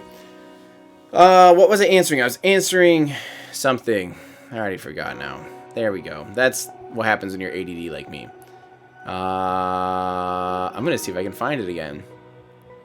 First production car. There has been a car in space, actually, Daniel. The Lunar Rover is a car. 4 wheels, that's a car. And rawr, some random ship in the future finds the Tesla and gets it into their ship. As soon as they get it, the airlock, they just hear the music blasting. That would be amazing. Oh, that's hilarious. Hey, thank you, Ronan Returns. That means a lot. I appreciate that. Camera. Oh yeah, the cameras. Let's talk about those cameras real quick. So, I will be using old camera bodies. So Canon 40D, 50D, but I used to use Canon 5D Mark II as well. Personally, I use all Canons. That's just what I own. But what they have is they have a sound trigger that sits on top, and then it uses just that normal, like a remote trigger. So think of those like, shutter triggers that you can buy that goes into the shutter port. It has one of those, and what happens is the camera goes to sleep, into sleep mode. You don't turn it off, you keep it on, but you let it go to sleep. And so after about a minute, it goes into that sleep mode where it can be awoken just by kind of tapping on the shutter quick. But with these sound triggers, what they do is they have a threshold where they won't send out a signal to start shooting unless something really loud triggers it. And obviously a rocket is very, very, very, very loud, so you set that threshold to be like, don't do it unless I'm like screaming at it, or unless, you tap it, or unless a rocket launches. And then in which point it will send out the signal to start firing, and it will just keep firing until that sound goes away. So that's how those triggered cameras work. So there we go. Yes, the Earth's shadow is big. Remember, the Earth is 4 times bigger than the moon, which means its shadow can beyond encompass the moon. So unlike when we see the moon going in front of the sun, they appear about the same size in the sky due to one of my favorite cosmic coincidences where the moon, although it appears the same size, it's exactly the same distance almost as it is difference in size compared to the sun. So, but don't forget, it's depending on the orbit and where how close the moon is during a solar eclipse, you can actually you can sometimes go into not quite complete totality during a solar eclipse because the Earth or the moon is too far away at that point. So it's actually smaller in size. And you can also have bigger eclipses where the moon is at its closest point and you'll have a lot longer solar eclipse. It's pretty cool. This will turn red. Is the Earth flat? Obviously it's not. I don't even think that should ever be a question. We all know the answer to that. It's the same shape, and you can even see you can see how the shadow is casted across the moon, same way as it is across the Earth. Are the pad cameras shooting at aperture priority or anything? Trond asks in Discord. Trond, we shoot them in manual normally. Some people I'm considering going back to aperture mode because, of course, aperture mode means aperture variable. It means you tell the camera what aperture, the iris, how big to be open, and then it makes it changes the shutter speed based on how light or dark it wants to make the picture. The problem is rockets are very bright, so the camera sometimes freaks out and will get really dark on you, and it will totally change your exposure. That's why most people shoot manual. But at the same time, sometimes other variables come into play. You always know how bright the rocket will be, but at the same time, it's sometimes nice to have that option of it trying to automatically expose. So with a Falcon Heavy, it'll be a lot brighter than a Falcon 9, and no one really knows how bright it will be. By the way, kerosene engines like a Falcon rocket, they burn so bright. It literally looks like you're looking at the sun. Imagine, you know, have you ever looked at like a flamethrower, or not a flamethrower, I mean, I will be someday, but like a blowtorch or something like that. It's bright, or a welder, very, very, very bright to look at. Now imagine, in the case of the Falcon 9, 9 of those things going crazy, or in the case of the Falcon Heavy, 27. There we go. And real quick, just to back all this up here, Truth Holder I'm glad you're here. I'm glad you're asked. I would love if you just asked questions. He claims that there's, you know, people doing research because he doesn't believe anything on TV. I appreciate that. I understand that. But you have to understand that there's the beauty about the scientific method and critical thinking is that it doesn't really care what you think. All that matters is the data, actual repeatable data. So as soon as you say, hey guys, guess what? I did this thing and I put a stick here in the ground and I watched what happens to the sun shadow. And then I put a stick here 500 miles south and I looked at that and then I figured out the difference in the curve of the shadow and I figured out the angle of shadow and I can repeat this over and over. Oh, and I realized, oh, we're standing on a globe. And it's a simple, observable thing you can do. Or you can look at the night sky in the northern hemisphere and watch the stars rotate one way. You can go down to the south and watch them rotate the other way. It's simple, observable data. And it's repeatable. And if we were to wipe out every history book in the world, if we were to get rid of NASA, get rid of TV, get rid of everything, we'd come upon these same conclusions again over and over because they're observable and repeatable data. That's how science works. It's beautiful. And the cool thing is, even if you're wrong in science, you'll find out because other people will call it out. Once you publish a paper, everyone will go, well, wait. You're wrong on this point. And our new data that we collected out of this new observatory, this new telescope, this new laser interferometer, or this gravitational wave tells us a new thing. And we have to now correct what we had in the books. That's great. That's excellent. So if you are thinking, we're doing all this research, publish it. Let it be peer reviewed. Let other people go through and figure out, is this correct or not? Can I repeat this using the same observational techniques? And if you can't, it's not correct. That's why 100 times out of 100 times, if you drop something, oh, there's gravity there. It's unfailable and it's repeatable and it's observable. So that's how that works. It's beautiful. It's a wonderful thing. It's not some elite thing that you need to be a part of a club. You can operate in this way on a daily manner. You can treat life as a scientific approach. There we go. That's all we're going to say about that from now on, guys. I am not going to go back into that because we don't want to waste time on that. So, yes, science's ability is to be self-critical, and it's its greatest strength. You're absolutely right. I love that. Our flat Earth society is across the globe. The globe. That's all. We're done with that. Did I buy a flamethrower? Shh. Don't tell some people. So it's cloudy there in Brisbane, so they can't actually see it. Tim, sis, your next stream? Tim, what time? Tim, what time is your next stream? There. See, I can do this. I will be streaming today again in like 6 or 7 hours or something for the Falcon 9 launch of SES-16/GovSat-1. So if you want to come and ask questions. Again, guys, we are starting to see a little bit of red shift here. So the moon is becoming a blood moon. I think if we were to look outside right now, it would look a lot more red in person. This looks like it's not quite the best. Doesn't quite have the best ability to do color correction. And Hendon has the reddening anything to do with the bright center of a shadow? No, the reddening has only to do with the fact that the only light that's hitting the moon is light going through the atmosphere of the Earth, through the thickest, through all of it, and it shifts just like it does for a sunset. So you're basically seeing every sunset on Earth is hitting the moon once it's in the full shadow. So that's a great point. ASCII-89. You hope the Falcon Heavy side boosters are pointing in towards each other so they can watch each other fall. That'll be amazing. Brisbane. There we go. Yeah, we want to say Brisbane, but Brisbane.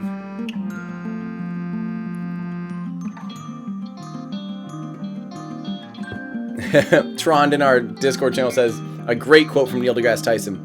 The good thing about science is that it's true whether or not you believe in it. Amen.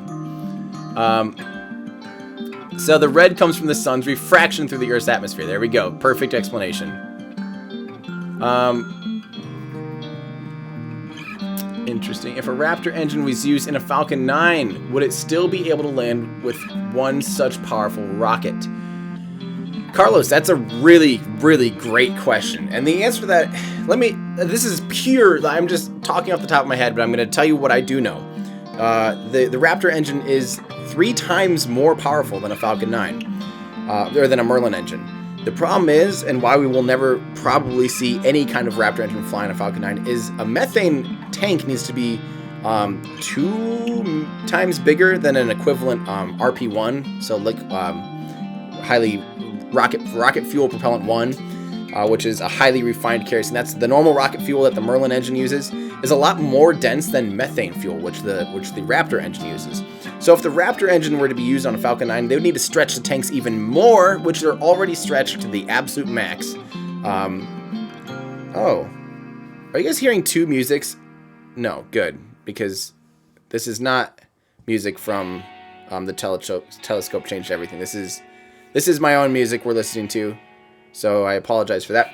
Okay, so anyway, theoretically, say it was able to run on methane, they were able to have methane tanks inside a Falcon 9 and kind of rearrange the tank sizes compared to the oxygen, all that, blah, blah, blah.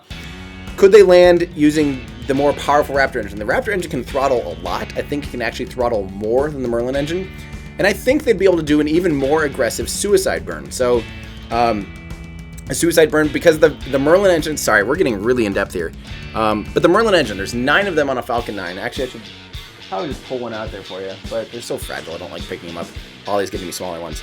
The 9 Merlin engines, even when the tanks are almost fully drained, having just one of them burning at its minimum throttle setting of 40% is still too much to hover. In other words, say you were to pick it up and turn on that one engine at 40%, it would rise. It would have a greater than a 1-to-1 thrust to weight ratio, meaning it would ascend.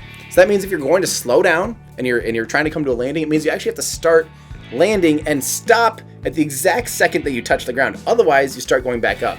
So the Raptor engine would be more powerful than that, which means that suicide burn would need to be even smaller margins and have to be that much more accurate.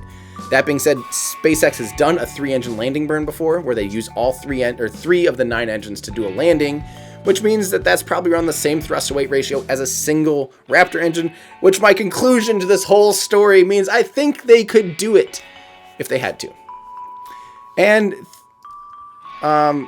I had a message that seems to have been inappropriate. Yeah, no phone numbers, please, anybody. Thank you, Loopy, for staying on top of that. No personal information.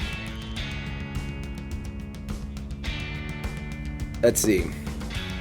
It's bloody cold in England. It's bloody cold here in Iowa.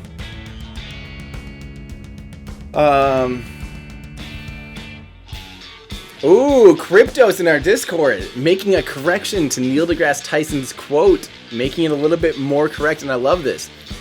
He says that a more correct version of that quote would be, "Science is true unless proven otherwise," and that's actually kind of how, that's kind of how science works. Is they're continually trying to disprove themselves until it becomes so solid that it's a theory and not a hypothesis. All right.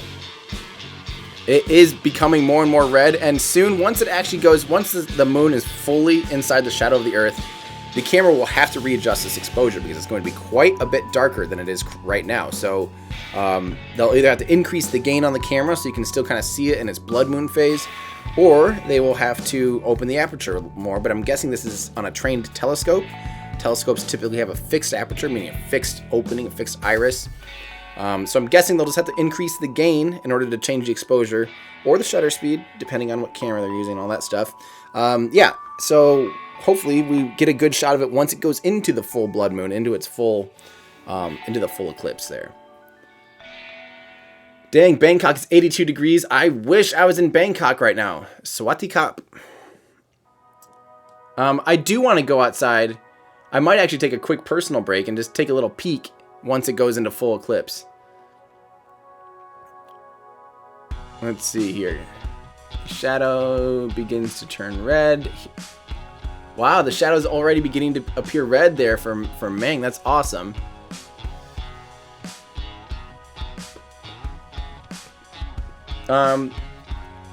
Let's see. Loopy wants to know my route driving down to Falcon Heavy. I end up going through kind of like St. Louis, Nashville, Georgia, Falcon Heavy.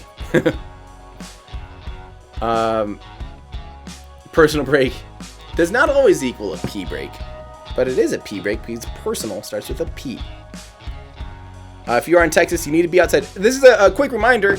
If you have the option to watch us live, even if just for a second, say you're at work or getting ready for school or something, take a look outside. Go outside, use those beautiful instruments called eyeballs to take a look. Can you see the moon safely without goggles? That's my favorite question, and I hope you're being sincere. Yes, you absolutely can. It's not bright like a lunar or like a solar eclipse. And hello, Cami, a sponsor. You're just got home from work. You're looking forward to watching this. Excellent. Excellent. So KK, if you're in Iowa, isn't the sun rising right about now and only show us a partial lunar eclipse? It will be only a partial lunar eclipse. We still have almost 1 more hour until sunrise. We have 40 minutes until sunrise here in Iowa, in which case we're probably going to get a big bright sun over here in my face. There we go. That's no moon. It's the International Space Station. Oh, that's awesome. Desert Rat NT has the best of both worlds. They're watching the live stream and it in real life. That is the best option. That would be perfect. So, John, there we go. I might want to head out soon. I will be able to see it in Iowa before California. That's a great idea. I'm actually going to do that. I'm going to take a quick little... I'm going to go see with my own eyeballs real quick. I'm going to try to do a better job of pulling up just the feed for a second. Unlike last time. So here we go. I'll keep this up though. I'll keep the music playing. I'm just going to go check it out real quick.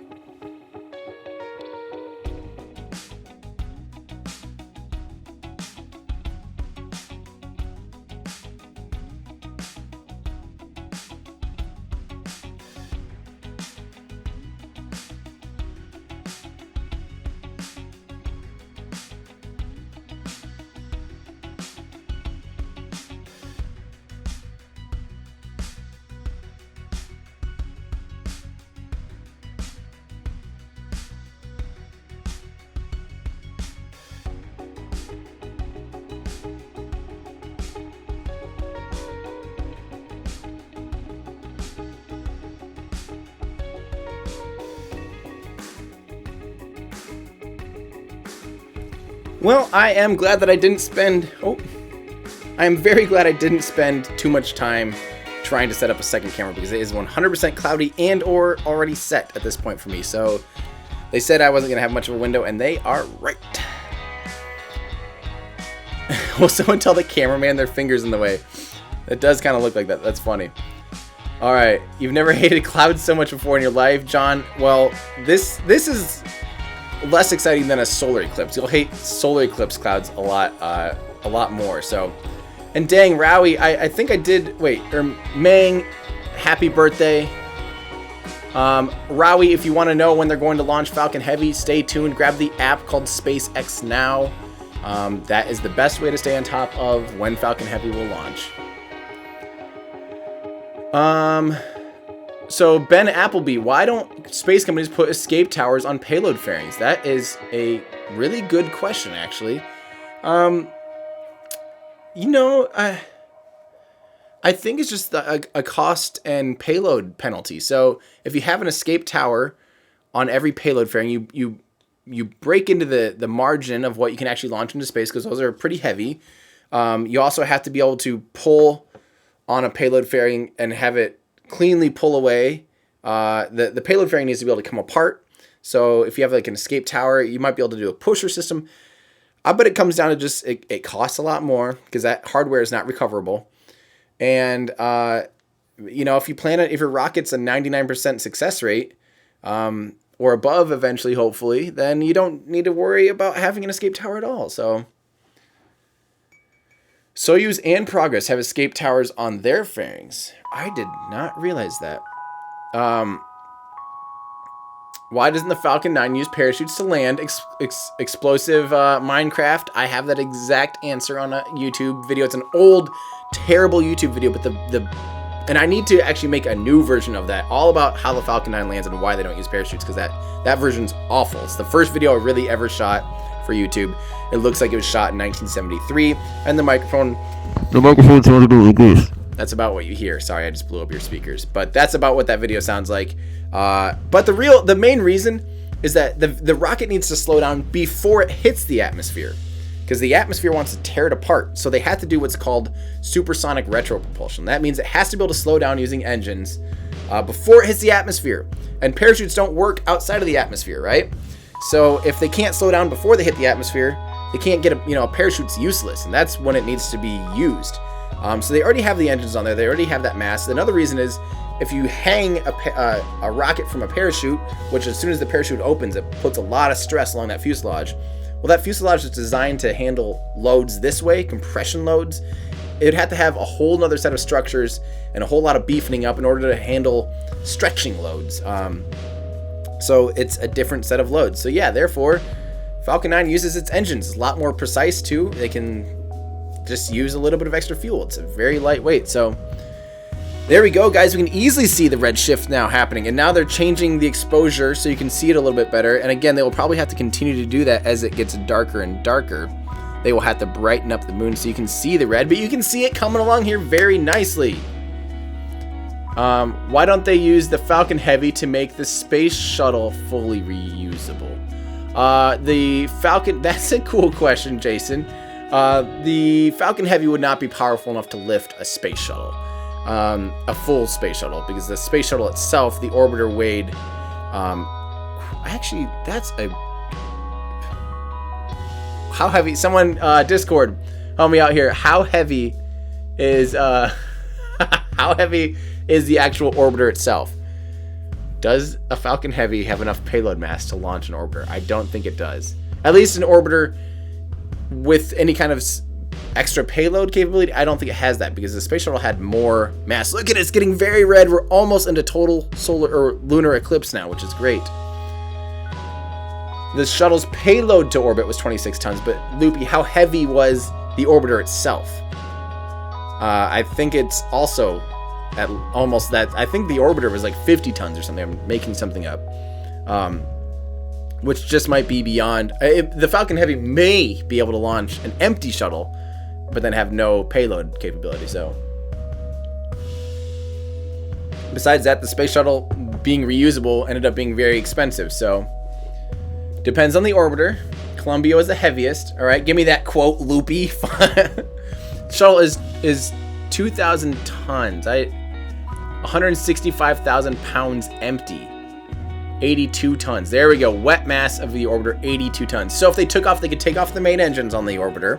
That would save a lot of weight. So 80 tons is still outside of what the Falcon Heavy can put into orbit. So there we go. And here we go. Look at that. We are almost into a full lunar eclipse here. So once that sliver is in the shadow, it'll appear very red. So if you have the option, guys, yeah, you can do it like a Buran. That would be amazing. If you have the option to go outside, make sure you're going outside and seeing this with your own eyeballs. It's a lot better than even the best cameras. Oh, Zane, exactly. And that does not include the payload. So, yeah. Here we go. Awesome. I can't wait for it to get to the last little bit.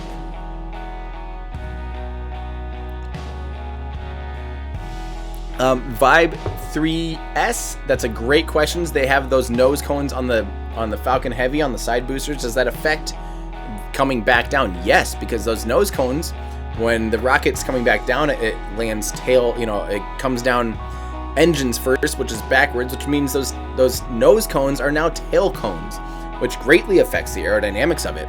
So that's why, one of the big reasons why they have titanium grid fins that are a lot larger. There we go. We're starting to get more and more red shift here. This is beautiful. And which is one of the big reasons why they use those titanium grid fins, which have a lot more surface area, in order to control the descent back to land. Remember, I do have a video all about that. If you want to know what we're talking about, watch my video, Why Falcon Heavy was delayed 5 years. You'll get those answers to titanium grid fins and the aerodynamic properties of the nose cones. We talk about all that stuff.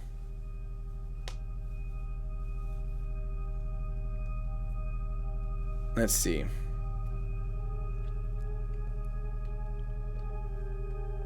Disclaimer, not actual redshift. That's true, John Sinclair. I am saying redshift. You're right. That's something entirely different. Yeah, you're right. Yeah, what don't I have a video on? That's a good question. A lot. I still have literally a list this long of videos I need to make. Look at that. And what a perfect song to get into it. Yay. Don't use a flash, US. Turn off the flash.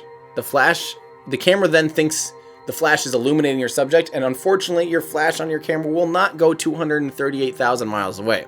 So, turn the flash off. Hold it as still as you can. If you can use any kind of...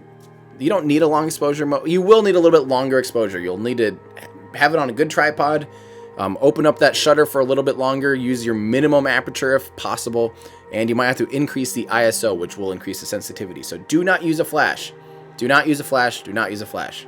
As a matter of fact, when you use a flash, it actually makes your camera want to take the picture darker because it's assuming the flash will light up things. So look at that, guys. Beautiful. That's so cool. Wow. This is real. This is a live feed of the moon. So if you are able to see this with your own eyes, go outside and look at it. Oh man, that's so awesome. Is it possible to see this from Washington State? Yes, Washington. You'd be seeing almost the same thing as this. Griffith Observatory is just south of you in California, so go outside. Can nuclear fusion be used as rocket fuel? Not nuclear fusion itself, but you could power electric propulsion using nuclear fusion. But nuclear fusion itself isn't a propulsion; it's just a way to generate electricity. But electricity is good in space, and you could use it alongside xenon or other like ion drives and things like that. You could use it to power that, which would be a very efficient thing to do. But most likely, a fusion reactor would be very heavy. So. Let's see here. Cryptos in our Discord channel was able to get a picture. That's awesome. I wish I could see it here. Can you see it from Massachusetts? I don't think you can see it in Massachusetts, unfortunately. Sorry, Lucas. Instead of complaining that I skipped over your propulsion question, I just didn't see it. Go ahead and please ask again.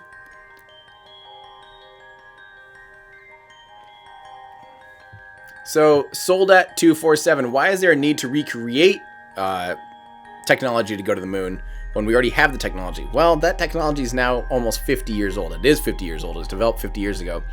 Think about how old and crappy those computers are. Think about how they didn't even have carbon fiber back then. Think about how the main reason is crazy expensive to land on the moon. And we only were really doing it as a show of arms to try to beat the Soviet Union. So why would we... You know, we lost interest and we couldn't afford to continue to do it out of just pure fun. So now the only way we're ever going to go back to the moon is if we make the cost come down immensely. At several $billion per launch, it's just not something that the American public, at least the NASA public, wants us to fund. At least they haven't given us that directive. I think private companies will be able to make it under $1 billion, well under $1 billion to land people on the moon. As a matter of fact, I personally believe you'll probably be able to go to the moon. You know, a moon mission would be able to get as cheap as $200-300 million, which is absolutely unbelievable. So, too bright and cloudy in Chicago. I'm sorry about that, Davis. Sun is up in Florida. Good night, moon. Sorry about that, baby girl Dixon. Apollo program cost $120 billion in today's money. That's why we don't use old technology. It was amazing, but yeah, it's expensive, so that's why. Wow, that is so awesome. And it's going to just look more and more even here as the shadow actually gets towards the center of the moon. Right now, we still have the right side is a little bit more overexposed compared to the left side, so. Too bright and cloudy in South Dakota. Dang it. Will the stars be visible when it's completely eclipsed? That's a great question. I think you can actually see a star right up here. Oopsies. Right there. I believe that is a star. There would be some stars visible. If they overexpose the image quite a bit, you would probably be able to see a good amount of stars there. It's a good question. When did SpaceX decide not to land and recover the first stage? Ricardo, I have a video about that. Why does SpaceX land on land sometimes and on the drone ship other times? But specifically, like this upcoming rocket, I don't have a video about this topic yet, but they are basically getting rid of some of their old Block 3 cores. So today's mission will not be recoverable. Or it is actually recoverable. They just won't be recovering it. So, yeah, there we go. Your eyes don't have as good of a zoom as the stream does. Very true. Very, very true.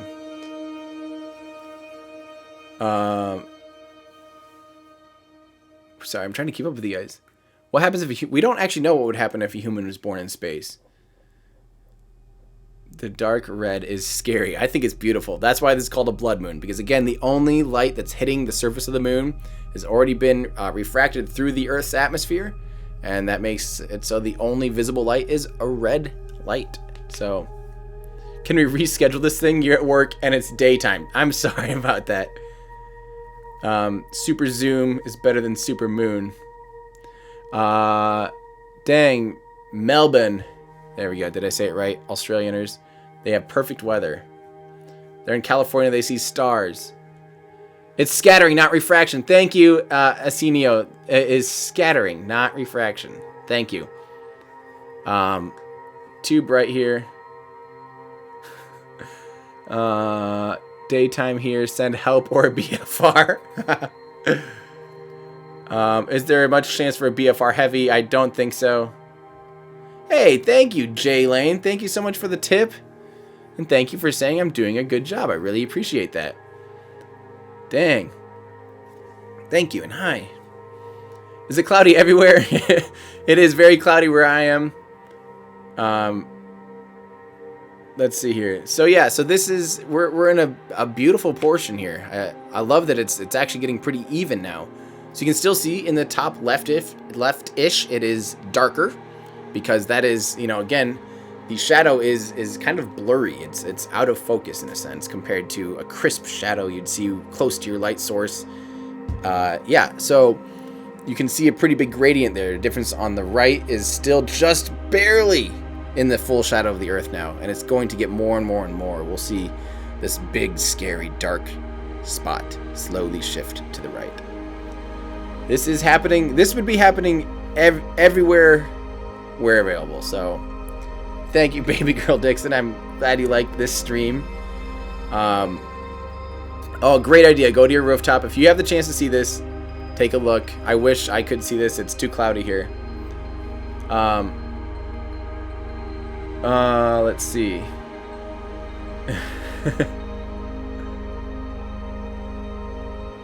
Oh no, Trond in Norway said the tourist agencies had to release a book with silly questions from foreigners asking will they see trolls and when will the fjords open? And when the fjords opened. That's hilarious. So Joshua P asks, do they recover the booster after it goes in the water or let it sink? Joshua P, for these missions, they just let them sink. Again, they are not trying... Sorry, I'm saying these missions as in today's SpaceX mission, which will be in like 6 or 7 hours. They will just let the first stage sink into the ocean. They will not try to recover it because they already have too many. They don't have room to even keep them up anymore. So they just are at this point needing to just get rid of them. So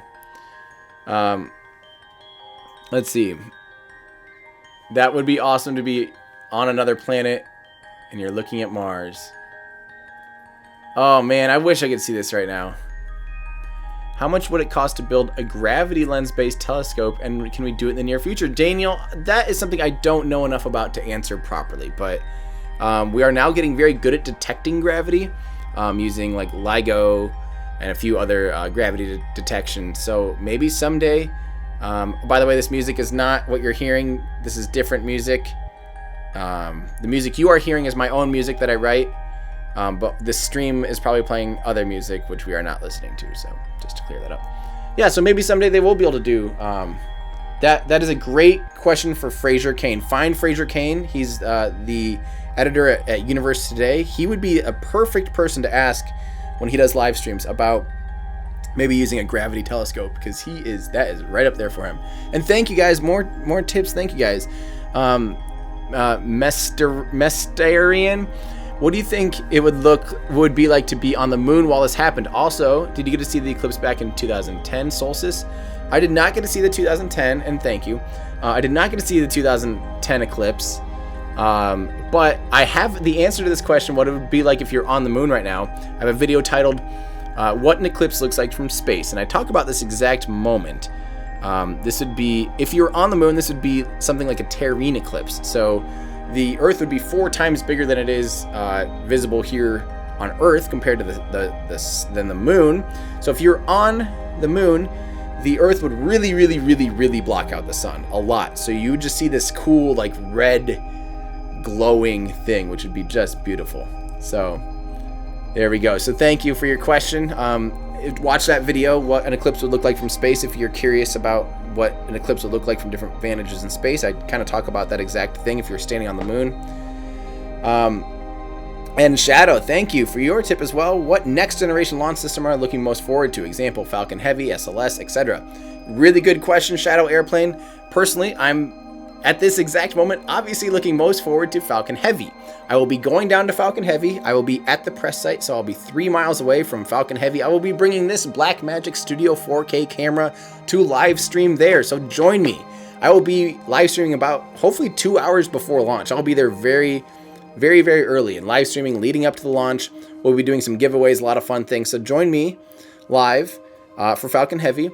And I'm obviously very excited about that because it's physically ready. It's ready to go. It's ready to launch. And it's awesome. And it's reusable. It's three of the cores are landing out of the only thing that won't be recovered, and maybe, who knows, they might be trying to recover the payload fairing.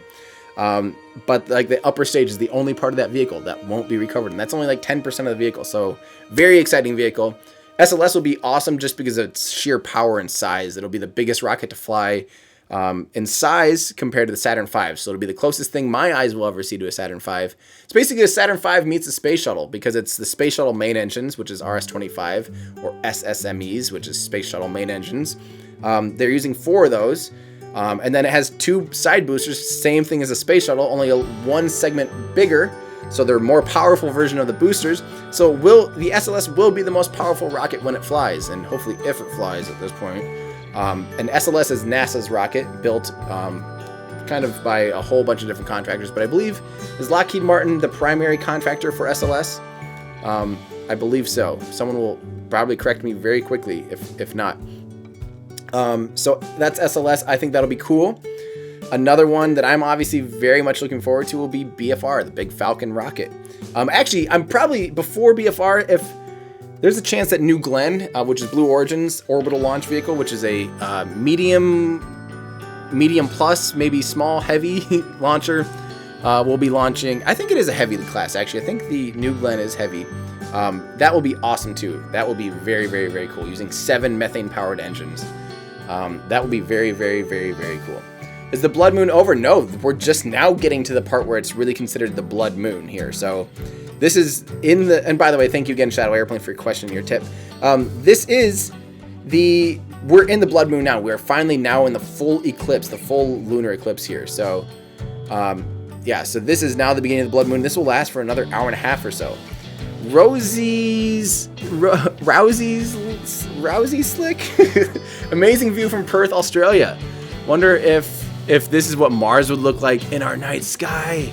That is a great observation. Honestly, I wish I could see this right now, because you're right. This would probably be the closest thing to looking up and seeing what Mars would look like if it was there instead of the moon. You're right. That's a really good analog, and I love that. Great observation. Thank you so much for the tip. That really means a lot. Let's see here. Falcon 9 is a heavy lift vehicle by our definitions. Heavy class, be able to lift 2/3 of the Falcon 9, so it's stronger than Delta IV Heavy. There we go. Yeah, so this again, this is live, everyone that's wondering. We have that kind of coming up a few times here. This is a live feed of the moon from the Griffith Observatory in California. So this is happening live. If you live somewhere where the sun has not set yet for you, please take a look outside with your own eyeballs and you will see this beautiful blood moon. This is the full lunar eclipse. So this means the Earth's shadow is now entirely covering up the moon, and it's just beautiful. Just beautiful. SpaceX has still not landed at Vandenberg. That's correct. They've landed on the West Coast on a drone ship 2 or 3 times now. I think just twice, maybe 3 times. But they have yet to land on land at Vandenberg. That's correct. When is the Falcon Heavy launching? If you want to know when Falcon Heavy or any other SpaceX launch is launching, get the SpaceX Now app. It'll keep you as up to date as I am, and I use that to let me know if there's any changes. And so it'll notify you if it changes. That way you don't have to ever ask again. You will just simply know the answer. Oh, Sparsh, I am so jealous. Sparsh Magger, something. Just looked outside and it looks beautiful. I'm so jealous. Let's see. Someone said, let's see. We had some talk. So there we go. SES, the SpaceX launch today will be in 8 hours and 18 minutes. Thank you, Trond in Discord. Alley Cat, midnight here. You have to go to bed. Well, good night, and thanks for joining for a minute there. So someone says SpaceX is real. Trust us. Just so you guys know, I am by all accounts, a normal person, and I just got into this stuff. I randomly bought a spacesuit as a joke. If you want to know more about that, I have a video how a spacesuit almost killed me 3 times. It's a speech I did at kind of a TED Talk like event, explaining why I have a spacesuit and how my career shifted as a professional photographer into this. So I'm not by any means paid by anyone to do any of this. It's been a passion project, and it's just kind of turned into what I do full time now. And I, with just my normal people, human eyeballs, have had the ability to go down and see several launches. So I've watched SpaceX launch, I've watched them land, and it's not just me, it's thousands and thousands and thousands of people all along the Space Coast. Normal people vacationing in their swimsuits, can sit there and watch a SpaceX Falcon 9 rocket take off, and then sometimes, depending on the mission profile, come back and land as close as 6 miles away. You can watch it with your own eyeballs. So, and also I've been inside Hawthorne, California, where SpaceX builds rockets. I've gone in there 3 times. I spoke at SpaceX a year ago. It's great. It's awesome. It's something very excited. It's private company, so they aren't, even though most of their money so far has come from development costs from NASA. SpaceX is a private company. They are profitable. They're making money by launching satellites for other companies from all around the world. AsiaSat, Tycom, SES, Iridium. Tons of private companies are paying to get communication satellites up into orbit. They normally have to pay. Previously, they fly with maybe Ariane 5 out of, which is, I'm totally blanking right now. There's also ULA launches satellites. There's Orbital ATK launches satellites. SpaceX is just another launch provider. There's nothing that special about their business model other than they're bringing the cost down to be a lot cheaper. There we go. Yeah, the moon, we don't need to talk about conspiracy theories. The moon landing was not a hoax. As a matter of fact, I think the best reason why we know it's not a hoax is we were at war with the Soviet Union, and it was called the Cold War. We wanted to blow each other up. And the Soviet Union congratulated us on our moon landings because they were tracking our progress all the way to the moon. The 6 times that we landed humans on the moon, they know we did it. I think they would have called our bluff really quickly. That's the number one reason. And they tried too. They built the N1 rocket. It failed 4 times. We had to build like 18 Saturn V's. That's not cheap. So why would we build those big rockets if they're just going into low Earth orbit? Doesn't make any sense, guys. Watching the blood moon. I really wish I could watch the blood moon right now, guys. It is too dark here, or it already set. So let's see. If you look up a little answer from the fusion drive propulsion. Oh, there we go, Mike. Hang on, sorry. There we go. Sorry, I'm just trying to check out our Discord channel here. What are you guys saying? All right. The first difference, the complete history of SpaceX. Okay, so Juan Valdez, you have a couple video ideas. I've already done kind of a complete history of SpaceX. Check out my complete guide to SpaceX that has the history, including what vehicles they've made and will be making, including where they launch from, where they land, all that stuff. It's a complete guide to SpaceX. So if you have SpaceX questions, make sure you watch that series. And the next difference is that is a video I will be working on right before Block 5 officially gets revealed and flies. I will be doing a video about the difference between Block 3, 4, and 5. Absolutely, that's a great video idea. We already have that on its way. So, will it turn blue? Paulo Wang asks, no, this is, the blue moon is just a saying. It doesn't mean it will actually go from red to blue. Blue moon means that the moon is full twice in a month. That's all it is. It's nothing, no color. Unlike a blood moon, which does actually turn red due to light scatter through the atmosphere. We're basically seeing the only light hitting the moon right now is the all sunsets around the Earth right now, basically, are all simultaneously hitting the surface of the moon, which is why it's red.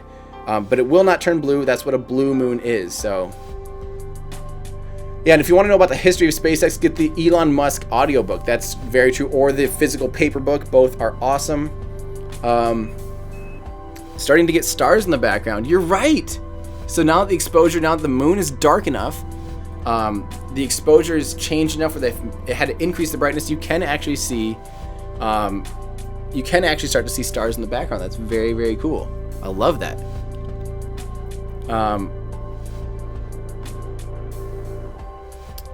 Let's see. We're talking, I think, about BFR being a publicity stunt. The BFR is not a publicity stunt. Maybe it being a point-to-point transportation might be a little bit far-fetched for now, but it's easy to extrapolate why it's a possibility. If this vehicle starts flying constantly, over and over and over, and has a high success rate and high safety record, why not put people on it? You know, why not make it a suborbital hopping vehicle where you can get anywhere on Earth in under 40 minutes? Why not? You know, of course, you could say that could be an option. Claiming that that's going to happen right now would be maybe a little bit far-fetched. But in a world where the BFR works out as well as it hopefully is designed to work out, why not? So the BFR will be... oh man, Sparse, you're on the roof with your pillow and a blanket, still watching it in the sky. That is amazing. I'm insanely jealous right now.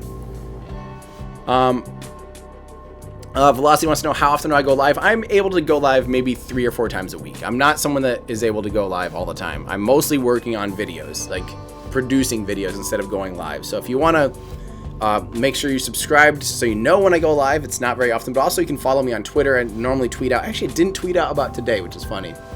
Just kind of popped it out there. But yeah, I go live whenever I can, to be honest. Whenever, and sometimes on the weekends. Let's see here. Ooh, a specific impulse of 7,000 would be quite nice. There's a lot of comments about fusion drive, so I don't know enough about nuclear propulsion and fusion drive.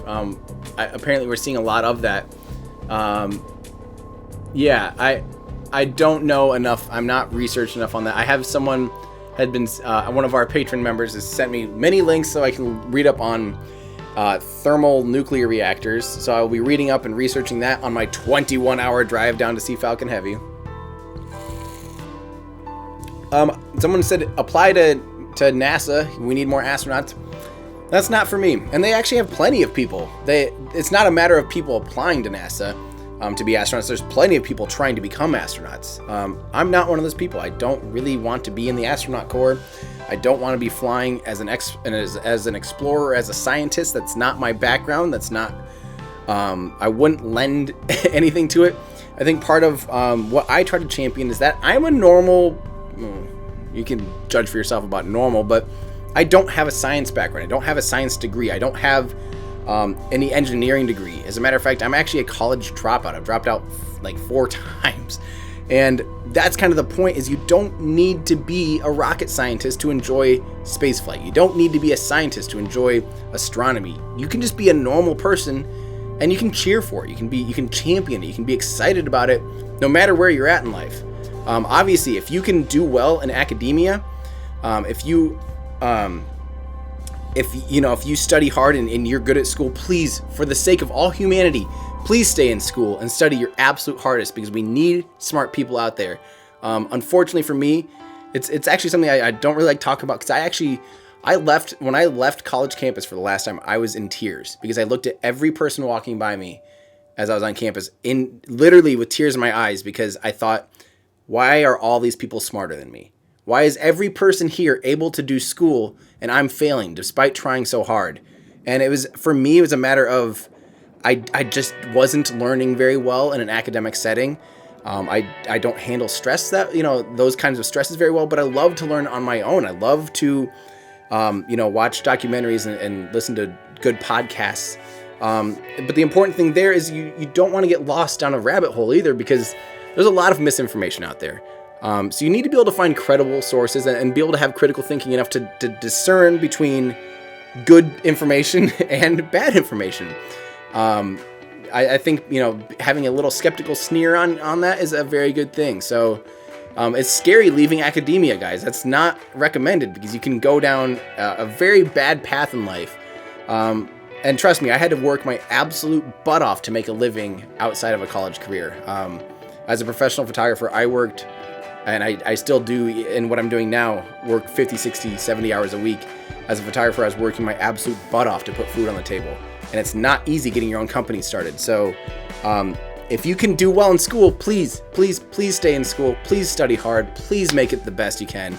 Become a scientist. Become an engineer. Become whatever you want to be. Be an athletic trainer. Be a computer scientist. Do it. Make it happen. And do it for me, because I couldn't make it happen despite trying really, really, really hard. So, yeah. It is getting very red. We are now fully, you can see that it's getting kind of darker and darker now towards the right side too. So, but we have people saying things like, school, no thanks, you don't need indoctrination. It's not about that. It's not about indoctrination, because it's a matter of academia. It's a matter of actually being able to learn what other people have already learned before you. So don't sit there thinking like, oh, these people are putting what they want to put down my throat because they're trying to teach me to be something. It's not about that. It's about learning from people that have already learned the information. If you want to learn about, for instance, I started taking apart motorcycles when I was 18 years old, and I started rebuilding motorcycles. I rebuilt my first motorcycle at 18 years old. And guess how I did that? From my dad. My dad sat through the process with me. He helped me take apart the engine. We looked at the gears. He had me replace the second gear and the transmission fork in between the gears. I learned all about dog gears and motorcycle transmissions.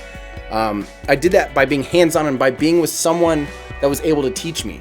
I had a mentor. And that's all school is a handful of mentors all within the same building that are there to teach you their expertise. So listen to them. Don't think school is some indoctrination. Think of it as people that, for better or worse, know a lot about the subject, especially when you get to college. And sometimes it changes their personality, and it's not always a pleasant experience, but they're experts. They know what they're talking about. They've been through this. So please do what you can with that. Thank you so much, Rousey Slick. I really appreciate that. I will absolutely take you up on that, and I appreciate the tip. Thank you. $5 expensive beer. That's not an expensive beer in the United States.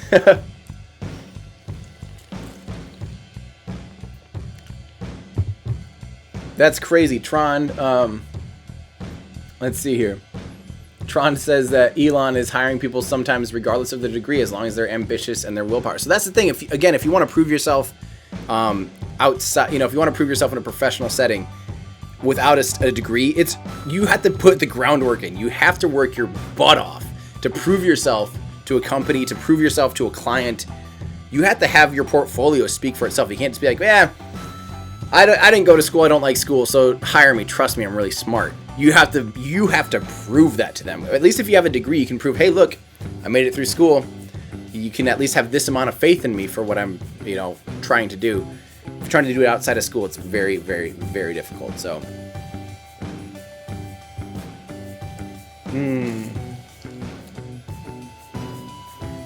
let's see.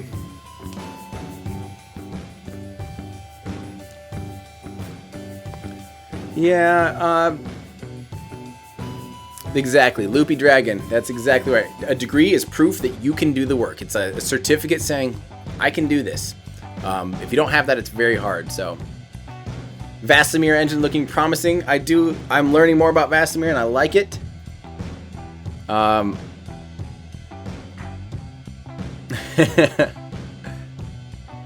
You can be like that guy that asked Elon Musk for a job as vice president. I hope I can do live feeds of comets someday. Well, we have to have a good enough comet that's trackable by telescope to be able to do a live stream. A great live stream would be when there's a future comet landing, like the Philae lander in 2015 or 16, when Philae landed on comet. Oh God, I don't even want to try to pronounce it. And the Rosetta orbiter, or the Rosetta probe. Hopefully, there's a chance we might be doing that exact mission almost again, only a little bit more landier. It's one of the New Horizons measures for NASA. They're looking at landing on that same comet again, or landing on Titan with a quadcopter, actually, which would be amazing. It could fly around. So, yeah, 67p. That's, I guess, the easy way to say it. Hey, NASA says, stop spamming. This is, you can ask questions, but CGI, man, really? CGI. Remember the 60s? Remember the computers back then? CGI, computer generated image. I don't think the computers in 1960, actually you can learn all about CGI. Some of the first CGI was in the, I think, late 70s, early 80s, and it looked about like a 10 dots. Don't think CGI was responsible for the moon landings because it wasn't a possibility. It's also really hard to CGI over film and analog. Yeah, I'm sorry about that. Let's see. As it's reached full. Yes, so we are in the full shadow of the moon at this exact moment. There we go. Some guy. Great question. Why does the central core of the Falcon Heavy fly longer than the side boosters if there's no fuel crossfeed? All right, here we go. So this is what we're going to talk about here. Falcon Heavy.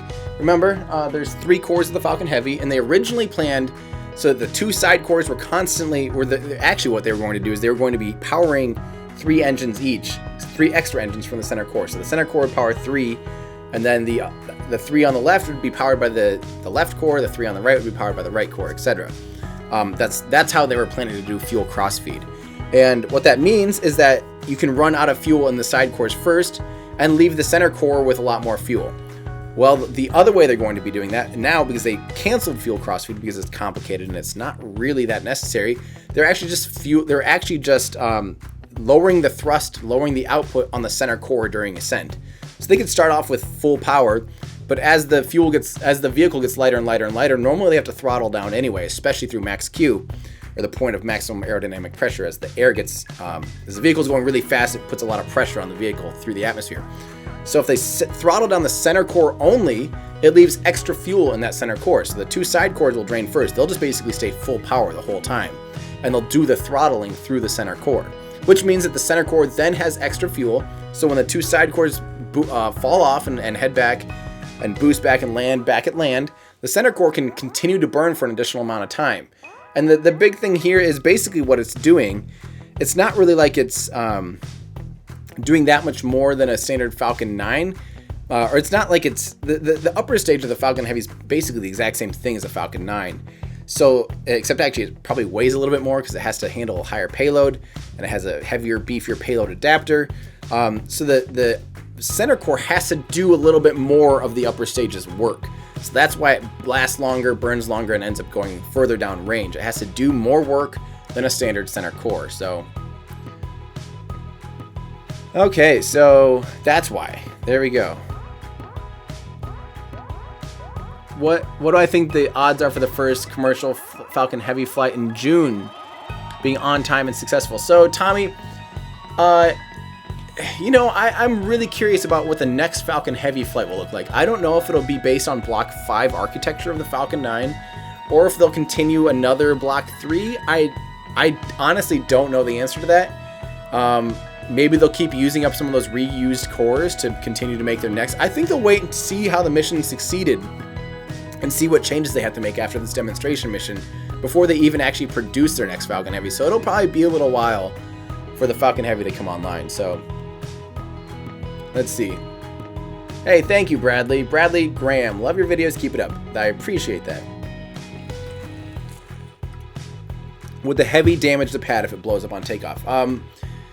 If anything blows up on a pad, Falcon 9 or Falcon Heavy, it does a lot of damage to the ground support equipment. So regardless if it's a Heavy or not, it's not a good thing at all. So the physical ground pad, the concrete, would probably be fine, but there's a lot of mechanical things around there, including the fixed service structure, that giant tower that's like 240 feet tall or however tall it is.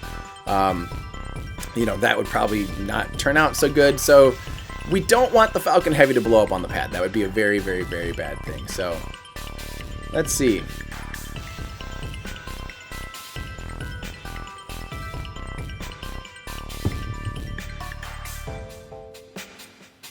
All right, so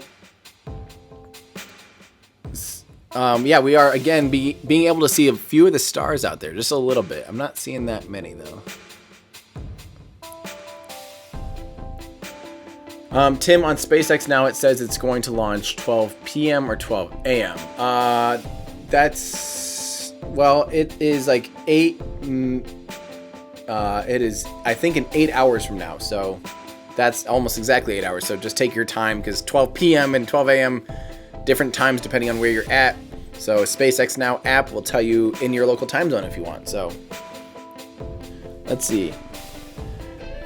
Yes, so just to reiterate, a blue moon is only a full moon twice in the same month. It does not have anything to do with the color of the moon at all. So a blue moon is not the color of the moon. It just means that there's a full moon twice in a month. Now, a blood moon is when you actually see the physical changing color of the moon due to the light that's hitting the moon right now is only light that's gone through our atmosphere of the Earth, because the Earth is in between the moon and the sun.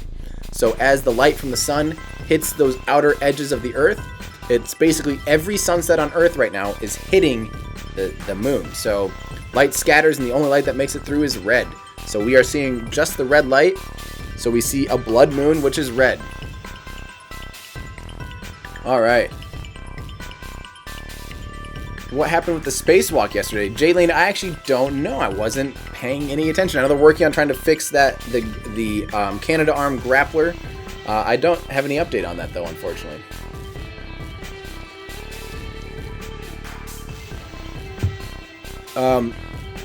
So TD Gaming, the last time this astronomical event occurred, it was over 150 years ago. That's correct. Where it was a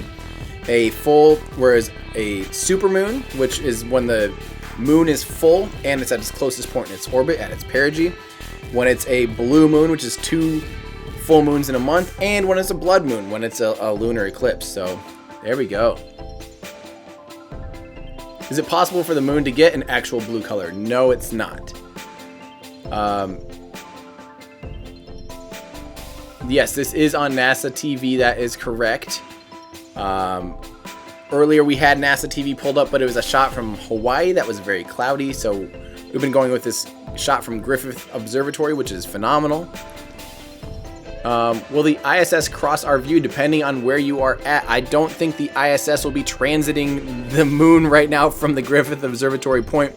For those of you that don't know, you can track the ISS, the International Space Station. There's apps that show you when you can see it. There's also apps that show you when it will transit in front of the moon or the sun, which is incredible.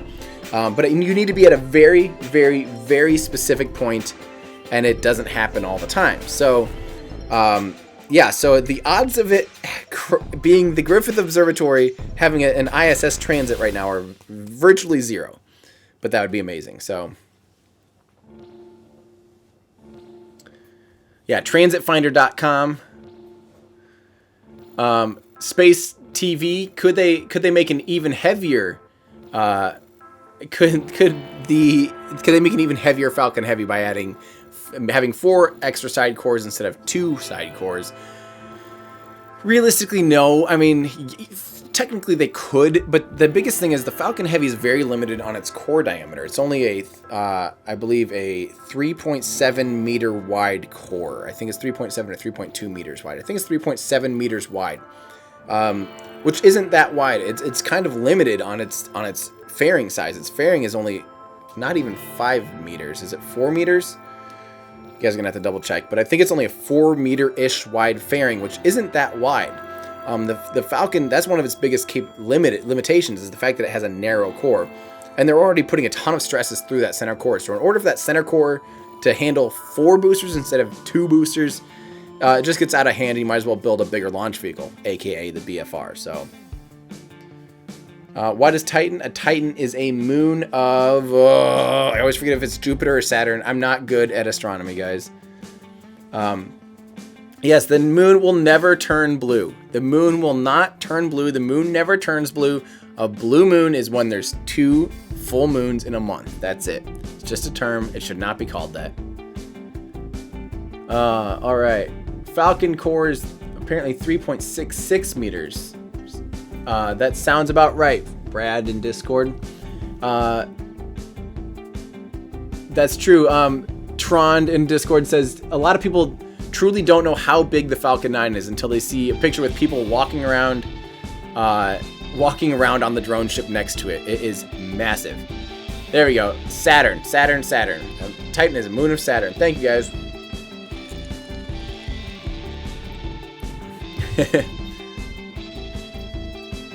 So the BFR means Big Falcon Rocket. Well, technically, if you know what the BFG is, I think it's from... Is that from Duke Nukem or Quake? I think it's Quake, right? BFG is a big gun. Same thing. That's where they got the name for the Big Falcon rocket. So yes, Falcon. All right. Let's see. Do I ever watch the moon on a telescope? It's mind-blowing to witness the Earth's rotation speed. It's true. You can tell how quickly... Doom. Thank you, guys. Not Quake and not Duke Nukem. I don't know. They're all... There we go. Doom. The top of LC's 39 has a fixed structure, has a lightning mass. That's correct. Big friendly gas giant. Let's see here.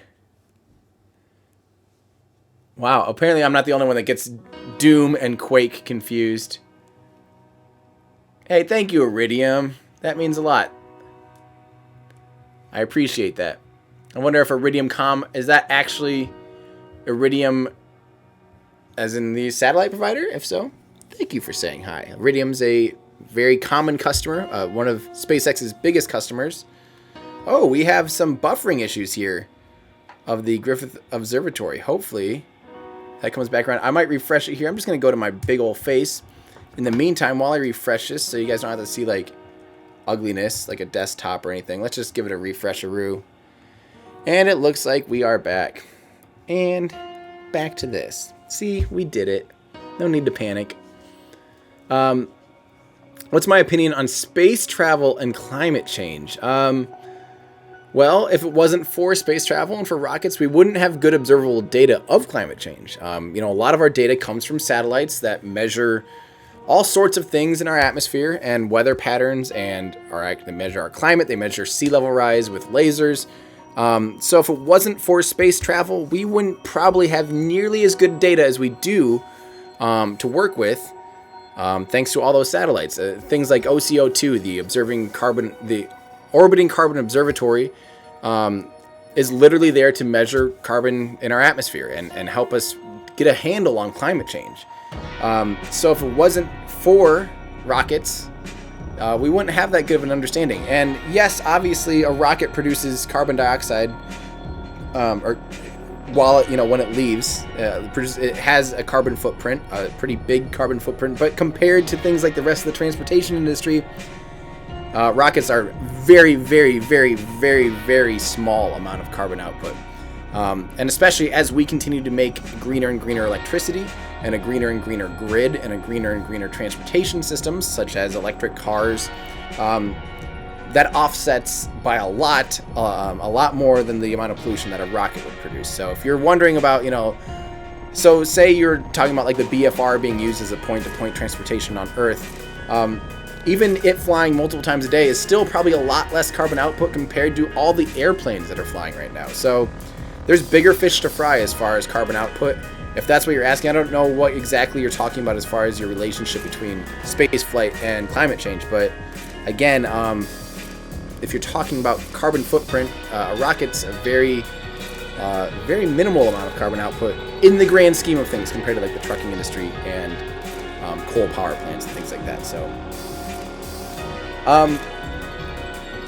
So Paul, if you're standing on the moon while the blood moon is occurring, and you look down at your feet, would the ground look red? Absolutely, yes. Everything would be very, very, very red. The light hitting you is just red light. Again, scattered light from all around our atmosphere, all around Earth's atmosphere is the only thing hitting it. So you're basically seeing, just like when it's a really pretty sunset. If you've ever been in one of those sunsets where the whole sky is bright orange or red, and everything you look around and it's pretty bright orange or red, this would be even more, because you're only seeing red light, period, really hitting you. So it would be amazing. You can actually buy meteorites that originate from the moon. Just a heads up, it's very true.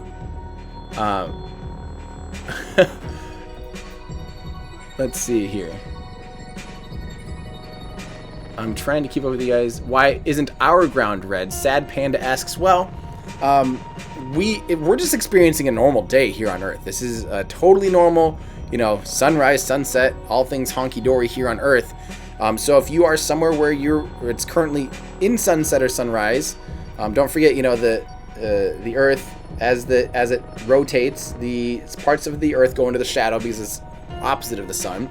Some parts of the Earth are fully in daylight because it's within the sun. And as the Earth rotates, certain parts see either sunrises or sunsets.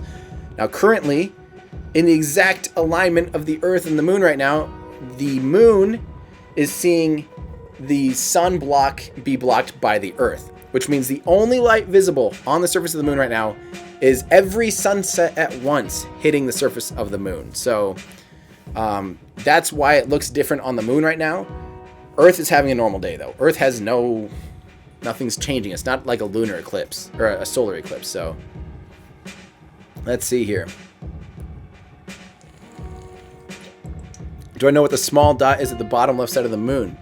If you're talking about this small dot here, that is a star, as well as that and a few other faint stars. But yeah, I don't know what other small dot there's, unless you're talking about this. That's a huge crater. How much colder would the moon surface be right now? I bet I don't know the answer. I'm sure there's an exact temperature, but it'd probably be about as cold as the far side of the moon right now, because it doesn't have the difference between the far of the moon at night and the moon during the day, which is like a 28.5 day period between night and day. 14 days, I guess, days and nights. The difference in temperature is insane, like hundreds of degrees. Yeah. So BFR has no carbon footprint. Well, because technically the byproduct of burning methane, it is carbon and water, actually. So when you burn oxygen into methane, the byproduct is water, but there's still a carbon output. So there is a carbon output, but it's pretty clean. It's easily digestible by our atmosphere, I understand. Yeah. When Falcon 9 lands on a drone ship, is it strictly landing at an exact predetermined coordinate, or is there some kind of beacon on the ship that the Falcon 9 seeks out? So the Falcon 9 is simply landing at a predetermined GPS location, and the drone ship has to maintain that GPS location too. There is no relay between. They do actually have a signal acquisition, and there is ground radar at some point that the Falcon 9 uses to really have precise altimeter readings that it bounces off the deck or land or water. But it doesn't actually it doesn't triangulate it. It's I don't think it triangulates anything between itself and the drone ship per se. It's literally just targeting a GPS coordinate, and it's assuming that the drone ship will be there. Do I have any tips for getting good pictures of the eclipse next year? You want to make an attempt but it just got light out without getting any good pictures. So Carter, depends on if you're talking about this eclipse. There's not always a lunar eclipse, so it's not like it's a once-a-year thing. A lunar eclipse just takes the right cosmic coincidence. You have to be at the right place on Earth to see one. Just like it's a lot more common than a solar eclipse, a lot more common. But the best tips would be having a tripod and a good long lens with a wide aperture is always, f2.8 would be great. But those are expensive. Like you need to be, so if you wanted to be at like say 300 millimeters f2.8, your cheapest option is a $3,000 Sigma 120 to 300 f2.8, unless you want to buy something used. But like the Canon 300 millimeter 2.8 is very expensive, like $5,000. It'd be better to be more at 600 to 1,000 millimeters to get a shot like this. That's on a crop body. So really, you'd want like 1,000 millimeters. So you just need a good lens. And sometimes those hyper zoom cameras, like an all-in-one camera that has a lens that's able to zoom from like 28 millimeters equivalent to 1,000 millimeters equivalent, those sometimes do the best job of taking moon photographs. And I kid you not, just because their optics are compact and it's easy to get that high focal length because they only have a small chip in there, like a 1-inch sensor. So it ends up being like having a very, very long lens. So, sorry, that was really nerdy. Hyperzoom, that's the best tip. Oh, Joseph Dixon, that's a great question. Any comment on Humanity Star launched by Rocket Lab? I have an 8-page script all ready to shoot, all talking about Rocket Lab and Electron. And I without too much of a spoiler, I will go ahead and say I think the Humanity Star is awesome. I can't wait to see it. The Humanity Star is basically a week and a half ago, a company called Rocket Lab successfully launched their first Electron rocket, which is a small sat launcher capable of carrying 225 kilograms up to low Earth orbit, and as well as launching some small satellites, some CubeSats. It also launched a 1 meter tall disco ball, basically, into low Earth orbit. So now we actually have a disco ball in space, and what the idea is that it kind of slowly rotates with these sharp panels on it that reflect light and make it so it blinks very quickly in the night sky. So you'll be able to track it. You can go to humanitystar.com or something like that, or type in Humanity Star, and you'll actually be able to see the blinking star go through the night sky, which is just awesome. I think that's a really cool project. The only thing I have to say that's a little bit negative is I hope this doesn't become the norm, that people just start throwing everything up there for a publicity stunt. I think it's a cool one. But I'm just nervous that now every rocket startup, their first thing they're going to be like, I'm going to do this. And soon we'll have 8,000 bright flashing like Pepsi logo and stuff, like in the sky. I'm a little nervous about that. But I think this is cool. And I think it's pretty cool. So, all right. Do I think Elon Musk is too optimistic in his future plan from H something? Guess what? Elon Musk is very optimistic about everything. Maybe overly optimistic, especially with things like timelines and success rates. He forgets that, unlike him, everyone is human. He is very bleep-bloppity.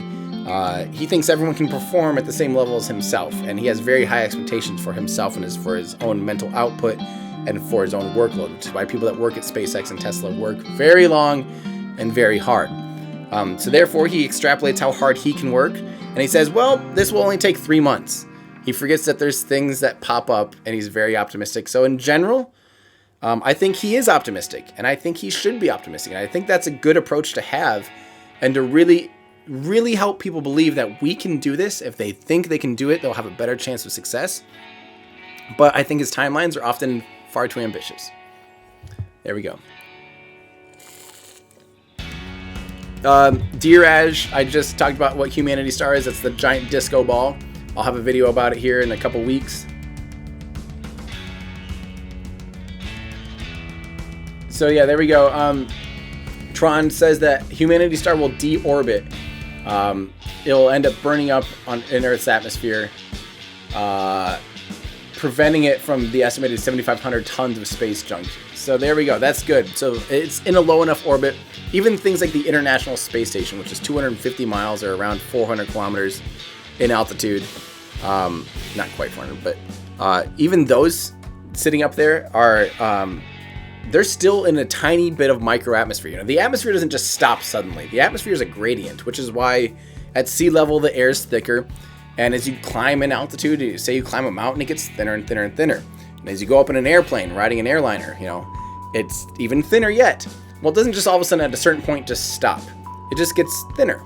So even at 250 miles in altitude, the air there's still some air molecules, some very small amount, like 0.000001 or something. But also don't forget the International Space Station is traveling at 17,500 miles an hour or 27,000 kilometers an hour. So even if it's hitting very few of these things, it's hitting them very quickly, and it's enough that it slowly does degrade the orbit of the International Space Station. So the International Space Station actually has to be boosted into its proper orbits often, like once a month, once every 2 months. They have to increase its orbit again, so it doesn't re-enter by accident. So if they were to totally let the International Space Station go and not let it re-enter, it'd probably re-enter within a year or two. I don't know the exact number. It would deorbit, and the Humanity Star is in low Earth orbit to a point where it sounds like it'll degrade its own orbit within about 9 months from now. So that's good.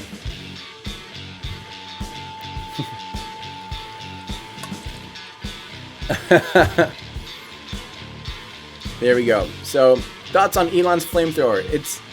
I do have to say it's technically not a flamethrower. It's more of a torch. It's literally a torch. A flamethrower, the flame leaves the gun and ends up on things. And hopefully, if this is being used properly, the flame doesn't go anywhere but the end of the gun. A flamethrower literally just hucks flames at things. And then, ouch, I'm on fire because the flame got throned onto me. Throned is not a word. Well, maybe dethroned or throned, but thrown upon. It's too early for me still. Yeah, it's not technically a flamethrower. Needless to say, I may or may not have bought one. Nikhil, just to remind everyone, the moon will not turn blue. The moon does not ever turn blue. A blue moon happens all the time. It's just when there's 2 full moons in a month. It has nothing to do with the color. How much fuel does the ISS have to boost its orbit? Does it get fuel resupplies to? Yes. So the way they actually reboost the International Space Station is using, a Progress resupply craft from Russia? Someone help me out here. I believe it's Progress. When they send cargo up to the International Space Station, the spacecraft that does that from Russia actually has the ability to reboost the International Space Station. So, music's a little loud. Is it still a little loud? I haven't heard that complaint from anybody else. I can turn the music down if you guys want. It's pretty easy to do. Progress does the boosting. There we go. This ends in a long time. Oh, that's true. Yeah, Walter Bishop brings up, there's a fun thing. An amateur astronomer found a lost and thought to be dead satellite that NASA launched a long time ago. Was it in like the 90s or something? Okay, I'm turning the music down here. Let me know if this is better for you guys. Yeah, it's a satellite that was thought to be lost. It's considered they call it now a zombie satellite because they're hoping an amateur astronomer found it. And now they can retrack it, and they're trying to get it rebooted, which I just think is hilarious. Let's see. Launched in 2000. There we go. So thank you, Loopy, in our Discord. Launched in 2000 for a 2-year mission. Lost contact in 2005. They tried to get it back in 2007, but they couldn't. So someone was able to re-find it again. The Primal Earth, why does ISS have to be retired? Can't we just give it a push to a higher orbit so it won't fall down? Yes, we could actually, if we wanted to, we could eventually boost it up to something like a geostationary orbit or something. That is not free. It's very expensive that's a big spacecraft. It would take a lot of boosts to get its orbit up, anywhere to a reasonable height to never deorbit. But it has a lot of station keeping it. It requires a lot of maintenance. Requires full attention from the crew. I mean, they have to do maintenance on it every day. So it basically is just too expensive. And at some point, that's a 20th century space station. We're in the 21st century. It's time to maybe just start fresh at some point. I love the International Space Station, but Yeah. Let's see here. Can the BFR boost it? Maybe. Maybe the BFR would be able to boost it. I mean, literally anything that could dock could boost it at the right docking port, because its center of thrust has to go through the center of mass of the International Space Station. But I don't know. I mean, the BFR, if it were able to dock, could potentially boost it, but it wouldn't be able to do it with its main engines. Does the atmosphere work like a lens and reflects the sunbeam to the color red on the moon, asks Alexander. That's pretty much exactly what's happening, yes. The reason we're seeing this, and a reminder, if you can see the moon right now, please go outside and see it. If you're west coast United States, you would be able to see this exact sight in the sky. So please, if you can, if you're in Hawaii, I don't know where else everyone is able to see it. So yeah, please go see it. There we go. And basically, yes, the Earth's atmosphere, the only light, it scatters all the light, and the only light that's able to hit the surface of the moon is in the red spectrum, just like as if the Earth were one entire sunset. If you're on the moon right now, you'd see the Earth, but you'd only see this like red ring around it, and that is every sunset on Earth happening at once, and that's all that's hitting the moon. So there we go. You can still see it in Las Vegas, can't see it in Colorado. Let's see here. You woke up early to take pictures for an hour. That's awesome, Top Technology. I'm jealous. Try to imagine trying to dock something at over 17,000 miles an hour. Yeah, it's difficult, which is why the first rendezvous docking, or they didn't even dock, but the first rendezvous was Gemini. Gemini spacecraft, maybe they weren't the first. Maybe Russia beat us to rendezvous. But it's difficult. You have to have your orbits perfectly lined up. Your orbital inclinations need to be perfect. You need to, if you're off by 3 feet in any direction at some point, you can end up miles and miles and miles away. Not to mention your orbits have to match exact altitudes, because say your altitudes are off, not only is that difference really big, but your speeds are different. So the higher your orbit, the slower you're actually orbiting. So say you're in low Earth orbit, you orbit every 90 minutes. Say you're at geostationary orbit, which is almost 100 times further away, you're orbiting every 24 hours, once every 24 hours. So yeah, it's a big difference. So your orbits need to match, your inclinations need to be bang on, your timing needs to be bang on. It's very, very, very difficult, which is why it's such a precise and exacting maneuver, and it's literal rocket science.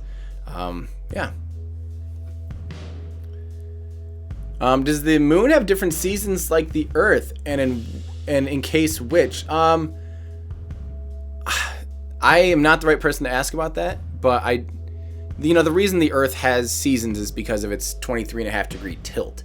So as it proceeds around the sun, some parts of the Earth get more direct sunlight and longer days, and other parts get less sunlight and shorter days. But then on the opposite side, it's true, the southern hemisphere gets longer days and more sunlight, and the northern hemisphere gets less, so that leads to seasons on Earth. There's no atmosphere to even trap.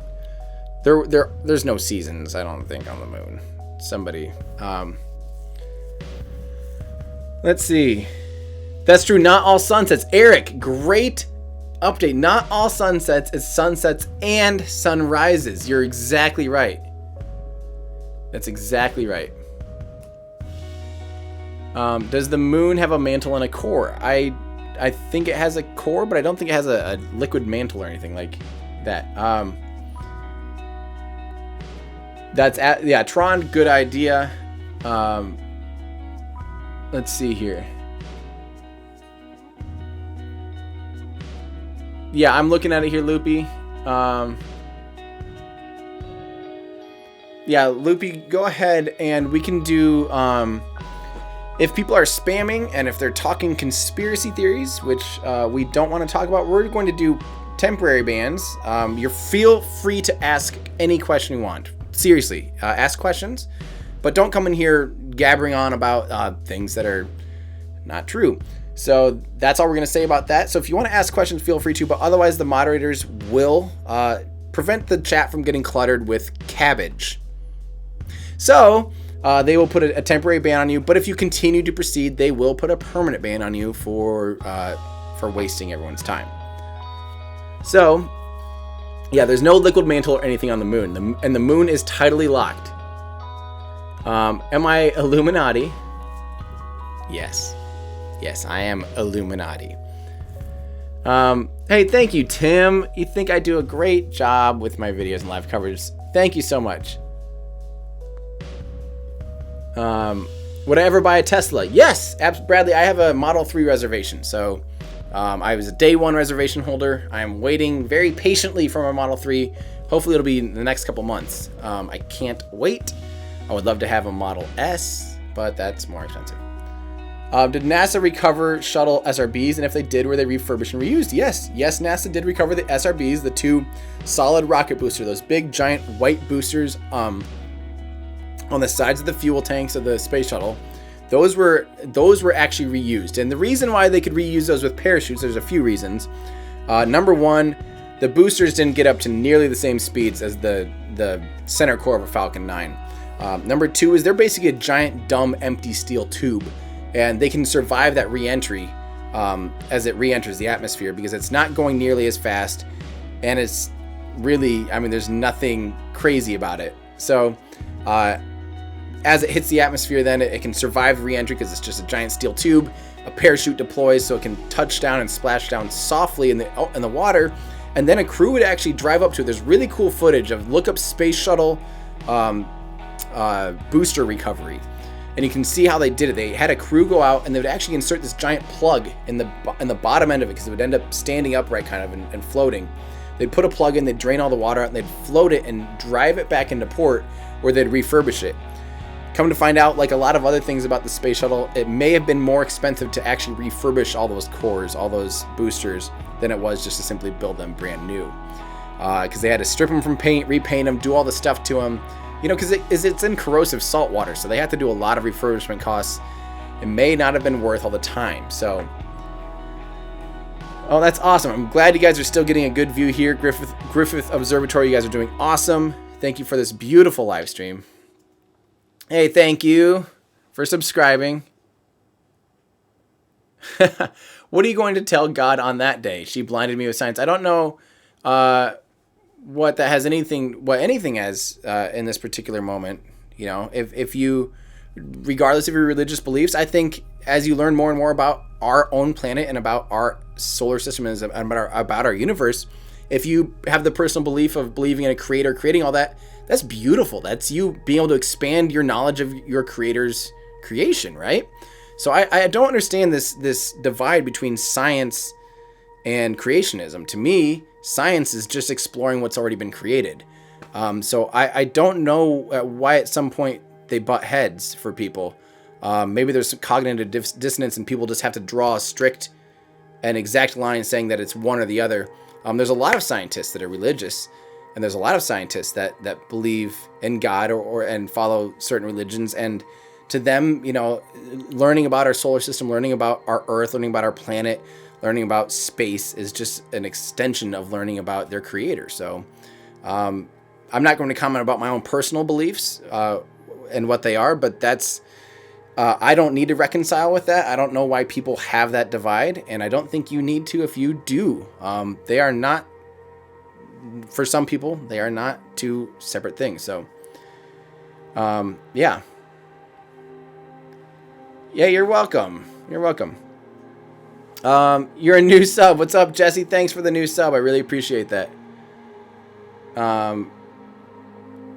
Let's see here.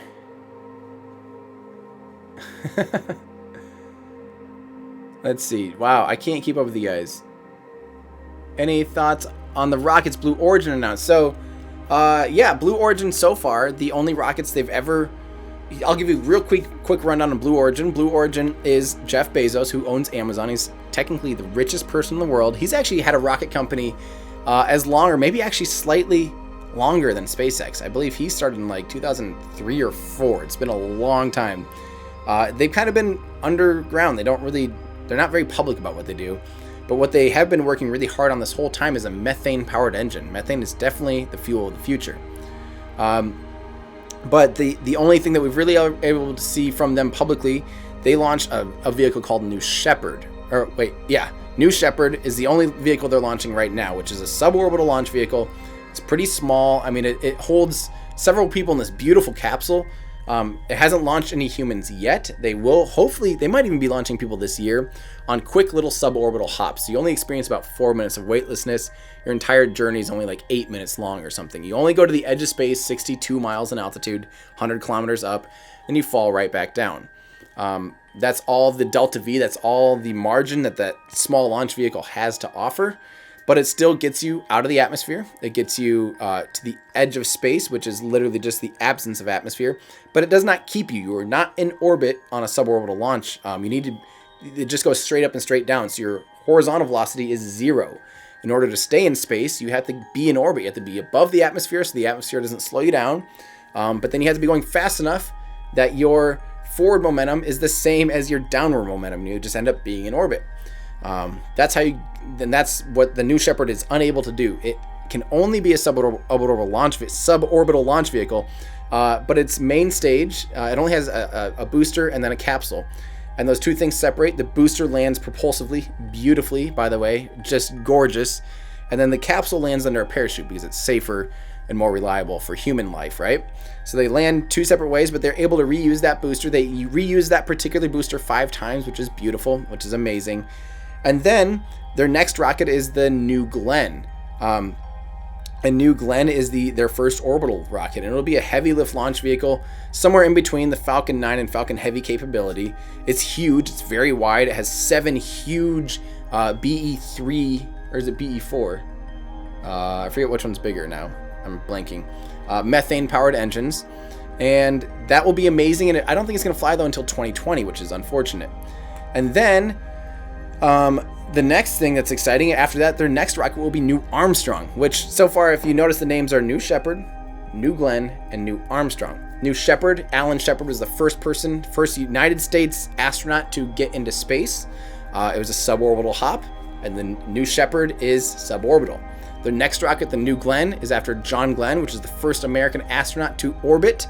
So orbital rocket, New Glenn, orbital launch vehicle. And then New Armstrong is their rocket that will hopefully be big enough to send people to the moon. And hence Armstrong, Neil Armstrong, first person to walk on the moon.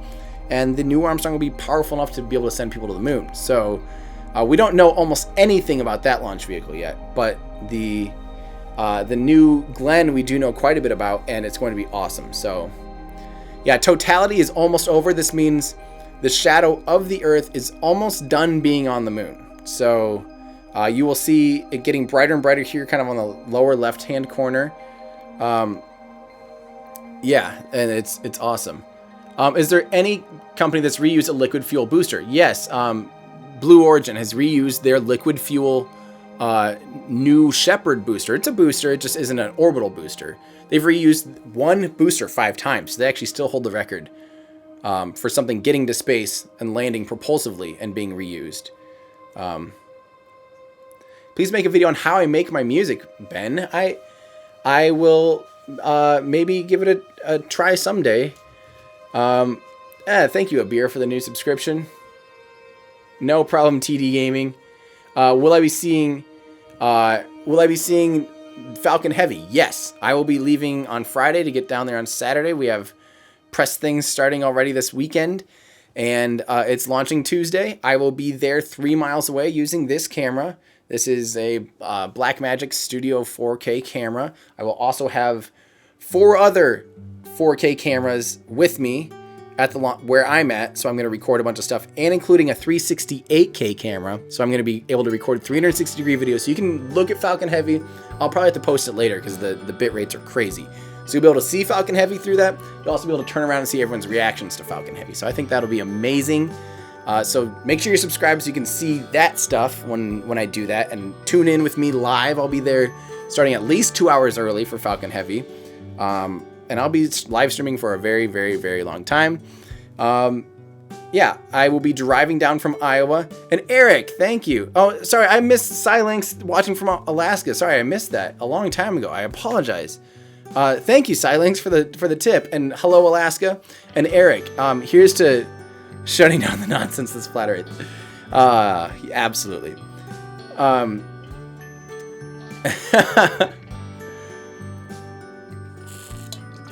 Ryan, I will be watching Falcon Heavy from the press site, which is right next to the vehicle assembly building, the big giant, is it 525 foot tall building? NASA, the giant iconic vehicle assembly building. I will be right across the street from it at the press site, which is awesome. And there's a chance, as Loopy mentions, I might be able to watch. I mean, I could for sure watch from the vehicle assembly building. But the only thing is I don't know if I could live stream from there, and that's kind of important. I want to be able to live stream, so. Man, I wish so badly that I could have seen this live, but unfortunately it was way too cloudy here. I took a peek earlier, but. Hey, Lee White, go ahead, ask. Sorry, I would love to answer your question, Lee. I missed it. Go ahead and ask away again, and I will try to pay attention. Let's see. I should stop at the Space and Rocket Center in Huntsville, Alabama. Jeremy, I've done that before on my way down to Florida. And I definitely will do it again. So, Loopy, I could probably put the 8K 360 camera on the VAB roof. That would be a great idea. Hey, Gerardo, a new sponsor. Thank you so much, Gerardo. I really appreciate that. Everyone say hi to Gerardo. You now have access to some fun. You now have access to fun emojis and stuff. So, thank you very much. And hello from Mexico. Let's see here. Shout out from the Philippines. Hello, Philippines. Let's see here. You weren't able to see it from the Czech Republic. I'm sorry. I will be live streaming Falcon 9 launch this afternoon. And yeah, I think that'll be a fun launch. It'll be a kind of a fun launch. It's no Falcon Heavy, and it's not even, the core is not even being renewed. So, but I will be live streaming starting about T-minus 30 minutes before liftoff. So I think I'm going to be live streaming in about 7 hours already, if I know right. So in the meantime, I'm going to be shooting a video, maybe taking a nap because I've been way too early, and then doing another live stream, and then editing for the rest of eternity. So yeah. If the moonlight is the reflection of the sunlight, then why is direct moonlight beam colder than in the shade? Why is direct moonbeam colder than in the shade? So, I think you're asking why don't we feel the heat from moonlight? So, heat doesn't radiate off things like off mirrors or off this, as well as it does directly. So, when you're feeling a hot sun, you're feeling a lot more heat than you do the ground below you. Now, heat also radiates using the square inverse law, so it spreads out, right? So it can't transfer. We don't feel the heat from the sun because it doesn't radiate that far. Heat is a product, of. I don't even quite know how this works. I'm not a scientist on this matter.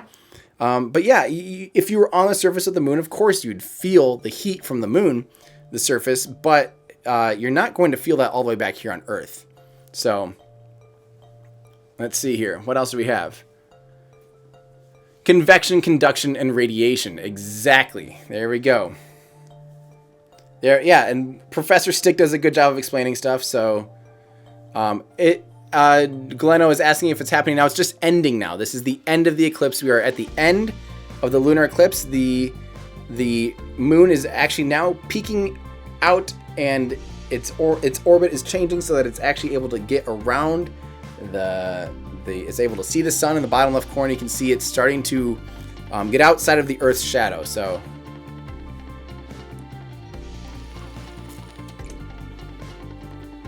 Oh man, I would love to have a camera down at LZ1 at landing pad 1. Why is it called a blue moon? It's only called a blue moon. Sorry, it's a blue moon is only when there's a full moon twice in 1 month. It has nothing to do with the color of the moon. This will not turn blue. Do I ever do fan meetups? Yes.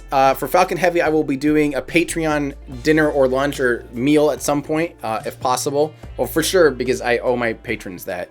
And I will hopefully, if I have time, be doing a public meetup too. So stay tuned to Twitter and Instagram and or YouTube here.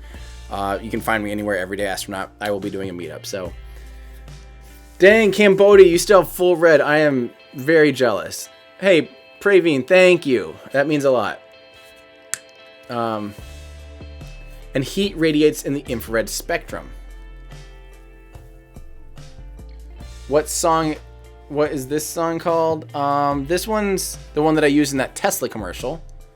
And it's called Spaceships for Earth.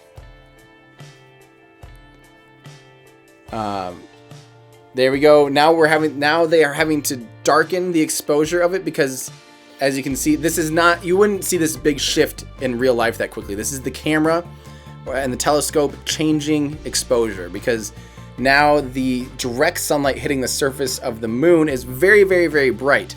So the dynamic range of the camera, that's like when you're able to see things that are very bright and also see things in the shadow, there's a huge difference between day and night anywhere, here on Earth, anywhere. So a camera that has a high dynamic range is a camera that can see really well in both the shadow and still be able to pull out details and the highlights and the very bright things. So right now we're seeing the full brightness. That's daylight on the moon there and night almost over here.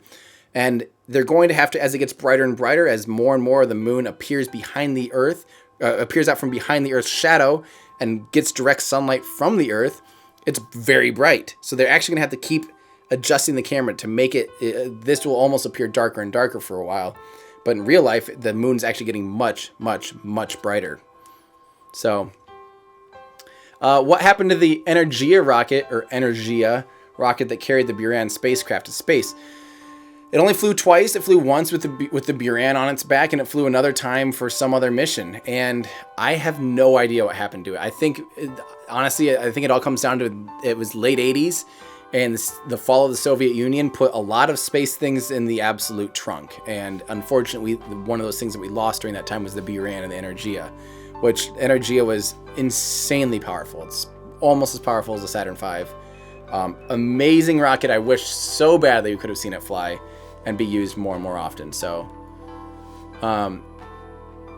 let's see here.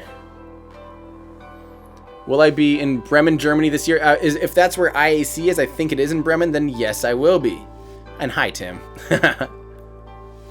How does SpaceX algorithm for landing work? Could I do a video? I don't know the exact, I don't know the algorithm, but basically it's looking at its current trajectory and it's plotting in real time any changes it has to make. So just like a ballistic missile, because let's face it, that's basically what, especially when it's actually at all points on its return trajectory, except for when it's doing retro propulsion and a few other maneuvers, it's basically a ballistic missile. It's going to follow its parabola. It's going to follow its current trajectory.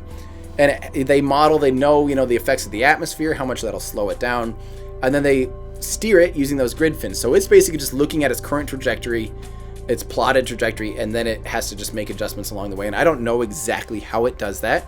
And the people that program that are very, very, very smart. Yeah, people were asking why do we only talk about tidal locking. So the Earth or the moon orbits once every 28.5 days. It also spins once every 28.5 days, and that's called tidally locked. So that's why we only see the same side of the moon at all times. This is also because the moon is not a perfect circle. It's a little bit oblong, and after millions and millions and millions of years, billions of years, it ends up eventually, even if it was rotating, eventually that one part starts to kind of stick, and eventually it does this until it eventually locks. And now it's tidally locked to the Earth. Just like the International Space Station, they also make it so that rotates once every orbit. So once every 90 minutes, the International Space Station actually does an orbit or a rotation as it orbits the Earth so that it's constantly facing the same direction. It doesn't always do that, but that's kind of its normal mode. So why didn't we see one of the 10,000 satellites orbiting the... That's a good question, Lee.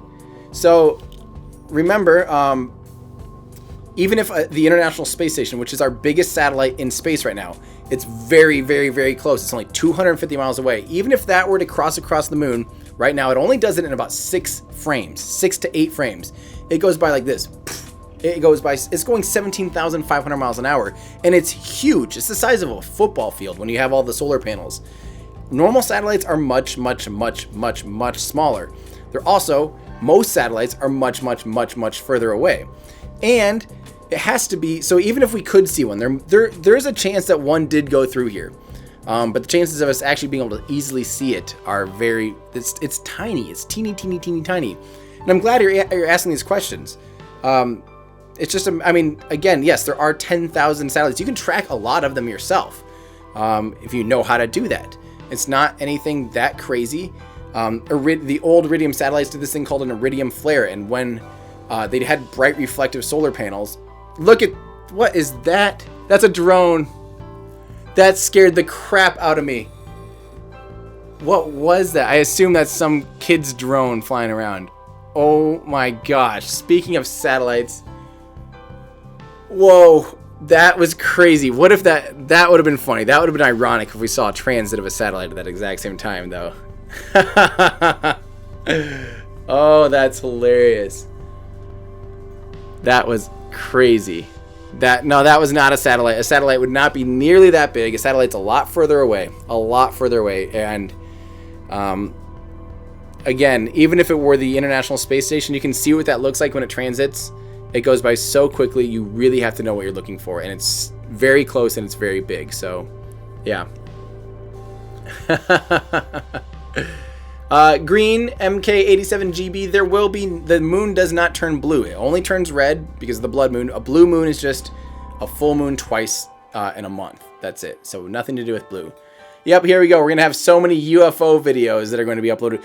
UFO live on the NASA TV. Just some kid's drone. Which is why there's a green and a red light.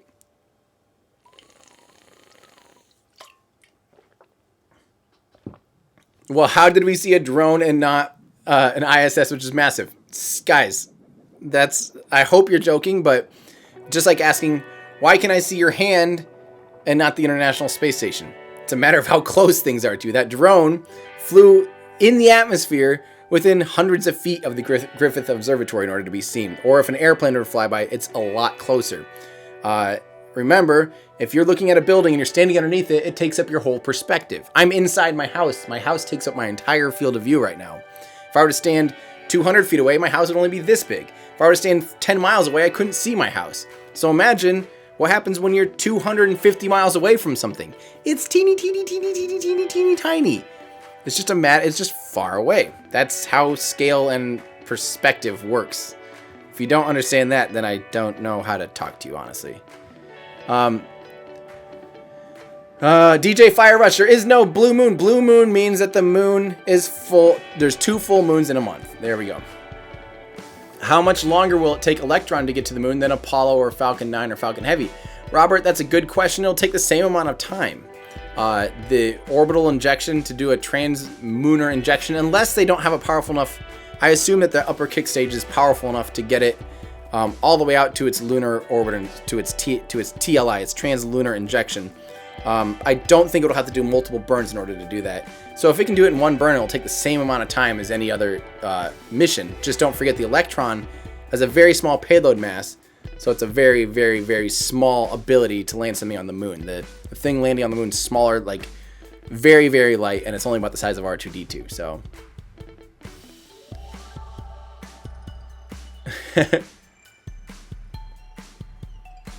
Transmooner.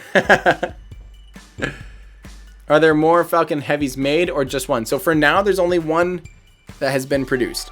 I don't think they're even going to build the second one until the first one flies so that they know what to correct if something goes wrong. If everything goes well, we'll probably see another one shipping out pretty quickly.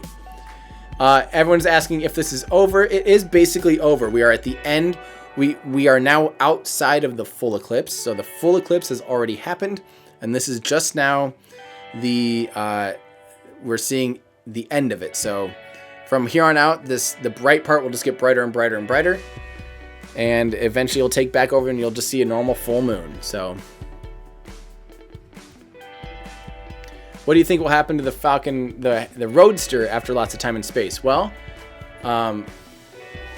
when can we hope to see the ISS photos of supermoon? Well, again, the supermoon is only called a supermoon because it's only 14% bigger. But they can take a picture of it whenever they want. I'm sure actually we could probably go to nasa.gov if someone in Discord wants to find that. But they did take pictures of the blood moon from the International Space Station. So, yeah.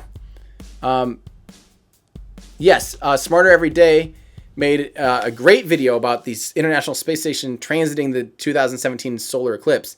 And that's actually also my friend Trevor Mallman. He's a fellow photographer. He teamed up with them. He's the one that realized if you're in one specific spot, literally within only about 1 mile on the Earth, you can see the ISS transiting.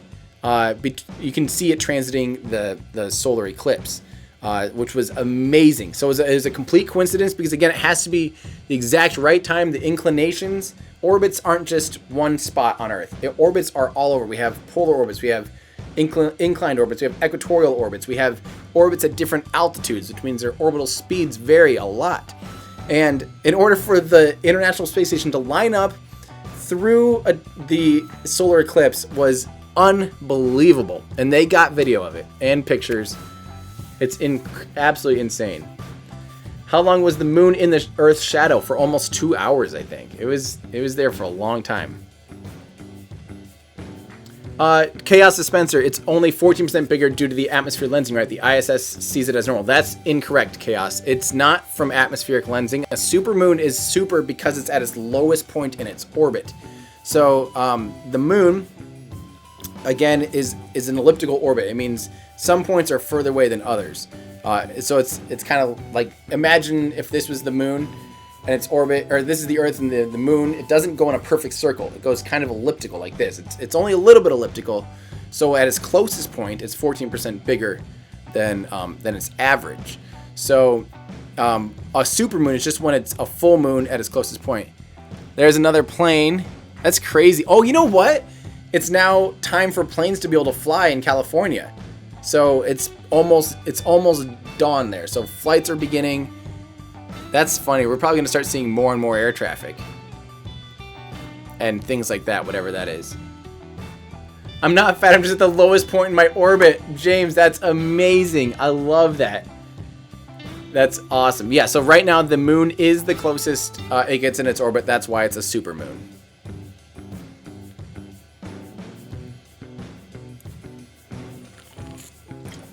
Thank you, Robert. I'm happy that you hung out in our chat here, and I'm glad you enjoyed it. I will be streaming Falcon 9 today, about 30 minutes before liftoff. So as long as you know when the Falcon 9 will be launching, they might have to shift. Pay attention to them. SpaceXNow.com or SpaceX Now, the app, or SpaceXNow.com, or tune into Reddit subreddit about SpaceX. So reddit.com/r/SpaceX. Stay tuned in because they might have to shift it into the window. They have a window of opportunity of about 2 hours. So if there's weather or things that look unincremental or ungoodly, then they will actually go ahead and push the mission back a little bit. So stay tuned in. I will start my coverage about 30 minutes before liftoff. So, yeah. Yeah, Philo, we've talked about this a little bit. Why the SpaceX will not be recovering the first stage today. There's a few reasons. This is a Block 3 booster, which means all the boosters they've landed so far are Block 3. They have not flown Block 5 yet, which means that these are not meant to be reflown over and over and over again. And it seems like one reuse is probably the most amount of reuse they feel comfortable with Block 3. They could probably reuse it more than that, but the refurbishment costs probably just aren't worth it right now. So, that being said, they're running out of storage. They literally have to pay for expensive storage of these cores. And if these cores aren't going to be reused again and again, like they will be with Block 5, they're literally just paying for storage, and they're paying for recovery. It's not free to go recover those cores either. It's millions of dollars to have the crew, maybe not millions, but a lot of money, probably at least $1 million though, to have a crew out there for almost a week on the support ship, have the drone ship, all the gas involved, to bring it all back in, to hire the crew to take it off of the drone ship. It's still expensive. It's very expensive. So, and if it's just going to sit around in a thing, it's not worth the money, basically. That's the main reason. So, yep. So, if you want to know when the Falcon Heavy will launch European time, get the SpaceX Now app. It tells you in your local time when things will happen, and that way you don't have to ever ask. So, why can't they sell a Falcon 9 to museums? They probably could, but the problem is most museums don't have funds to purchase things at all. They would need to have it donated, and at this point, it would definitely be a sunk cost for SpaceX to donate and recover every ship. I know it's crazy, but it's something you do have to consider when you're talking about millions of dollars to get it into a museum or something. I hope at some point they do start just giving away some boosters to museums, because I want to be able to see them and see them in the future. So, Ivan, again, if you want to know when SpaceX is launching and when the window is, just get the SpaceX Now app on your phone or go to spacexnow.com. That's by far the best way to know, because that's how I know. So, and that way it'll tell you in your time zone. So, what did you miss? You missed the full lunar eclipse. It is now almost over, and yeah, we are now, the moon is getting more and more illuminated. It's peeking out beyond the shadow of the Earth. And yeah, there we go. How long was the Earth in the moon shadow? For about 2 hours. Let's see. What do I think about asteroid mining? I think it will be a thing, and I think it'll happen this century. I think asteroid mining could be very valuable, not only for, space. So say you have water in space, that's rocket fuel. That can be turned into hydrogen and oxygen. It can also just be water for supplies for humans. But importantly, that's a very valuable resource in space. But asteroids can be, filled with platinum or diamonds, all these really rare what are rare on Earth minerals. We can start mining that and bringing it back down to Earth and actually probably make a profit. And people are looking into that exact same thing. Have I seen the booster in front of SpaceX and Hawthorne? I sure have. The guy and his camera. This guy and his camera. I have been to SpaceX 3 times. Where I get to go inside SpaceX. So I've stood underneath the Orbcom 2 booster 3 times. It's amazing. You don't actually get to go, you don't get to stand underneath it. No one gets to stand underneath it, but maybe Elon and a few top people. But for safety reasons, you have to stay outside of the circle of the landing legs, just for safety and insurance reasons. But yeah, behind the glass, get to stand under there. It's amazing. I've also seen a booster land about 2.5 miles away from me at the causeway for CRS 12. I did a live stream of that if you want to see that. He drink a lot. Iraqi, I think you're referring to my water. Again, remember, it is 8:30 in the morning here. So there is no drinking of anything other than water. I have a very long day, and it would be very unproductive if I was drinking anything but water and coffee. So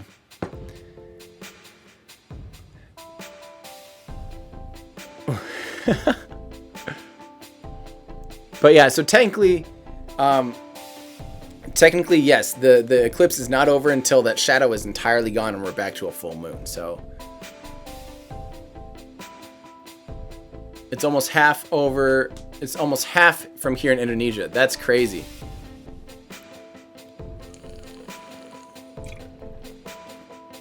Are Falcon Heavy side boosters block 3 or block 4? They're block 3 side boosters. But here's the thing, block 4, and I need to get a better answer on this, but my understanding is block 4 is kind of a Frankenstein block. It's them testing, almost individually testing everything for block 5 on block 3 cores. So they're basically doing like, oh, let's check out these titanium grid fins. So they do that. Or let's check out this and this, maybe this little bit of different something or heat shielding or whatever. I think they're just using block 4 as like an interim where they're testing individual changes from block 3, using block 3, that are block 5 changes, and that's kind of the unofficial block 4, so there we go. Oh, that's awesome. This guy and his camera, you were in Ventura. The eclipse is amazing. I'm jealous. Where can I buy that giant Falcon Heavy model? Hopefully the mods want to link to Ollie's web store. Ollie Braun, he does buzzspacemodels.com. Yep, I got my Falcon Heavy Falcon 9 model from him, so yeah. Let's see. What day is the Falcon Heavy launching? If you want to know when Falcon Heavy is launching, SpaceX Now app on your phone, spacexnow.com. It'll tell you everything you need to know about dates and times, and it changes when they change. So there we go.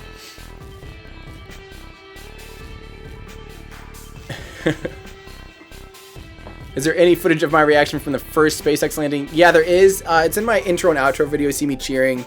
I had a little party. I also have a reaction video of my first time when they reused a booster for SES-10. I was there live, and I actually may or may not have cried a little bit. I have a video about that, why reusing a booster is so important, behind the scenes of SES-10. You can watch that.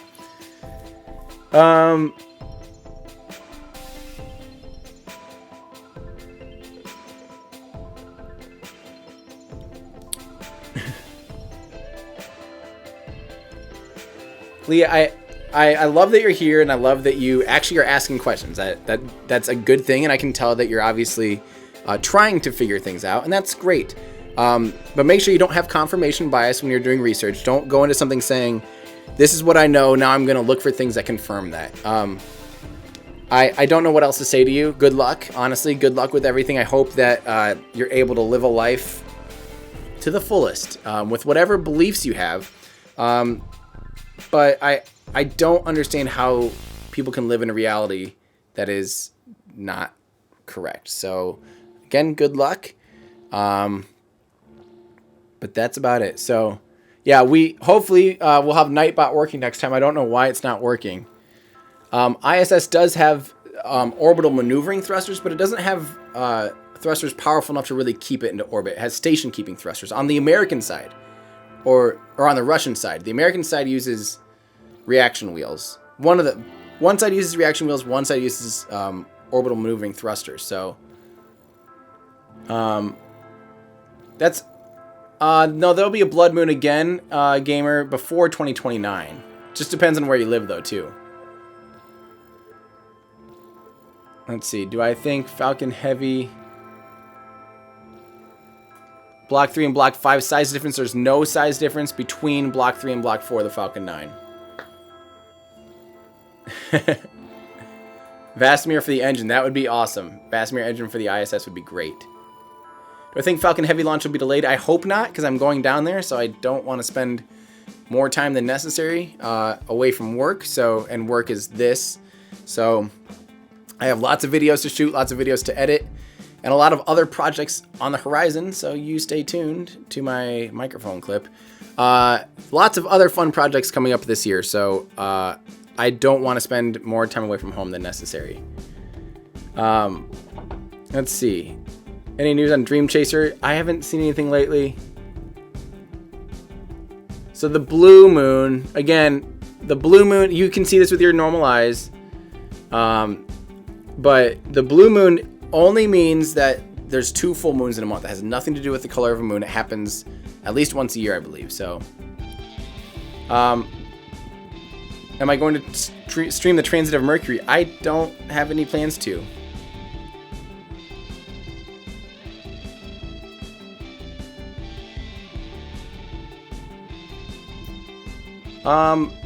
Well, so you say, how do objects with a melting point lower than the thermosphere pass through the temperature of space? So first of all, what's the thermosphere? And second of all, is that an upper portion of if that's the upper portion of the atmosphere, what is the temperature of that? I don't think it's, as altitude increases, go ahead and stand on top of a tall mountain, a 14,000 foot mountain, which you can do. The temperature is a lot lower because there's not as much atmosphere to hold on to that temperature. So the higher you get, the less atmosphere there is, the colder it typically gets. So the higher and higher and higher the atmosphere, the colder it gets. So stratosphere and things like that are much colder.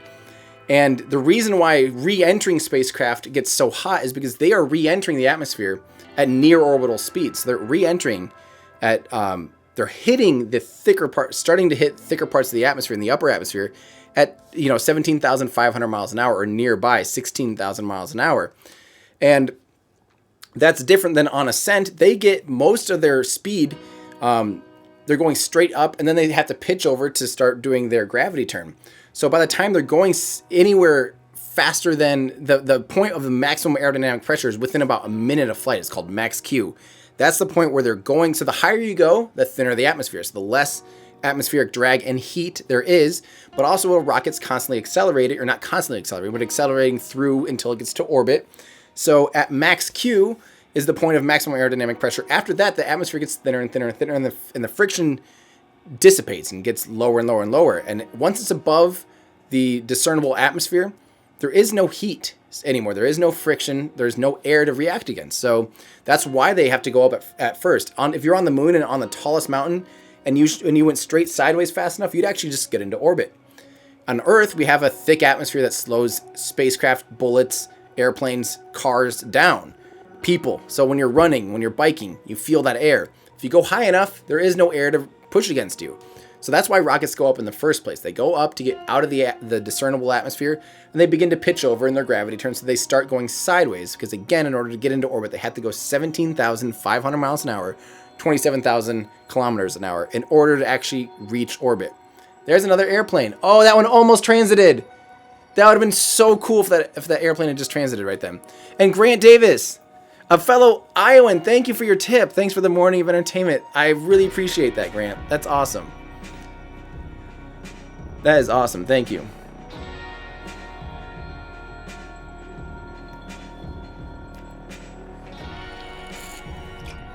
Have I been to your home country of Norway? I sure have. I've been.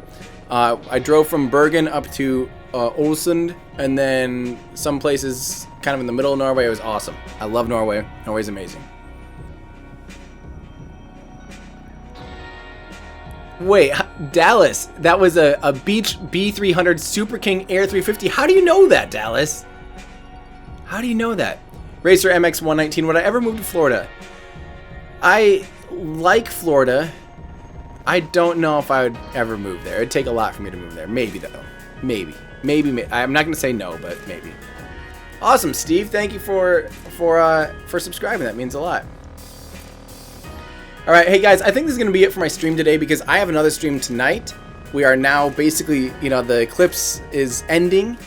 I have a lot to do today, and I have a lot to do before Falcon Heavy, before I leave town to go to Falcon Heavy. So I appreciate all of you guys tuning in today. So thank you so much for those of you that, my mods and the people in the Discord channel that were here with me all morning. It's been a long morning already. I have a lot more to do today, so I will be hosting today's SpaceX launch starting about 30 minutes before liftoff. If you want to know when liftoff is, get the SpaceX Now or go to spacexnow.com. Get the app on your phone. Check out the SpaceX subreddit. Check out spaceflightnow.com. Just look for SpaceX on Twitter and keep up with their updates. And that way you'll know. I'll also have my live stream if you want to tune in right back here. As soon as this stream's over, you'll see a timer until I stream next, which will be for the launch of the Falcon 9 today. So I appreciate you guys all so much for hanging out here and watching the eclipse with me. I'm really sad that it was too cloudy here for me today. And I thank you guys all for joining me. It was a fun morning. It was a beautiful eclipse. Thanks, Griffith Observatory, for letting me use your stream. Great feed today. You guys did awesome. Hopefully we'll see you guys here this afternoon in about 7 hours, 6 or 7 hours from right now. I hope you guys come back here and hang out for the Falcon 9 launch today. And then if you want to help, if you guys want to hang out in our Discord, in our exclusive Discord, I do have a Patreon exclusive Discord, patreon.com/everydayastronaut. So yeah, thank you guys for hanging out. It's been a fun day. We'll see you guys here in a few hours already, but that's going to do it for me. I'm Tim Dodd, the Everyday Astronaut, bringing space down to Earth for everyday people.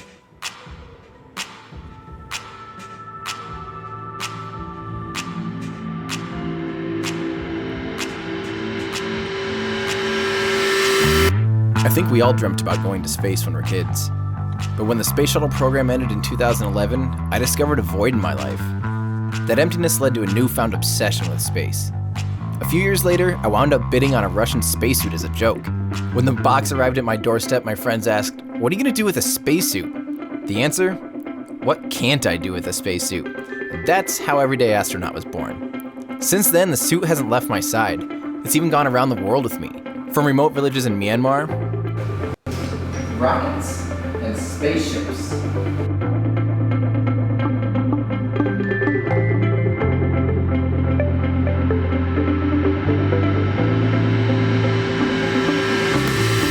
beautiful fields in Norway. I'm fighting a cow to get a picture right now. Here I am on vacation in the beautiful Norway with my beautiful boyfriend. I even proposed to my wife in the suit at Machu Picchu in Peru. These days I work with leaders in the space industry to create fun and inspirational content. I've even been invited to different NASA facilities across the country, all for the sake of sharing my excitement with the world. Hey there, it's me, Tim Dodd, the everyday astronaut. Now, I'm not sure if you're aware, but NASA is doing some incredible... This is church for us space nerds. This is where Gene Kranz was sitting when people first met up. This is with permission. I still don't know how. I love that I'm standing on something that says urine bags. This thing's gonna fly like a cat in heat. Whatever that means. That dog's gonna have a sore throat by the end of the day, I'll tell you that. Especially once he tries to explain to his friends that he just saw an astronaut flying majestically through the sky for an hour. This thing has officially become the bane of my existence.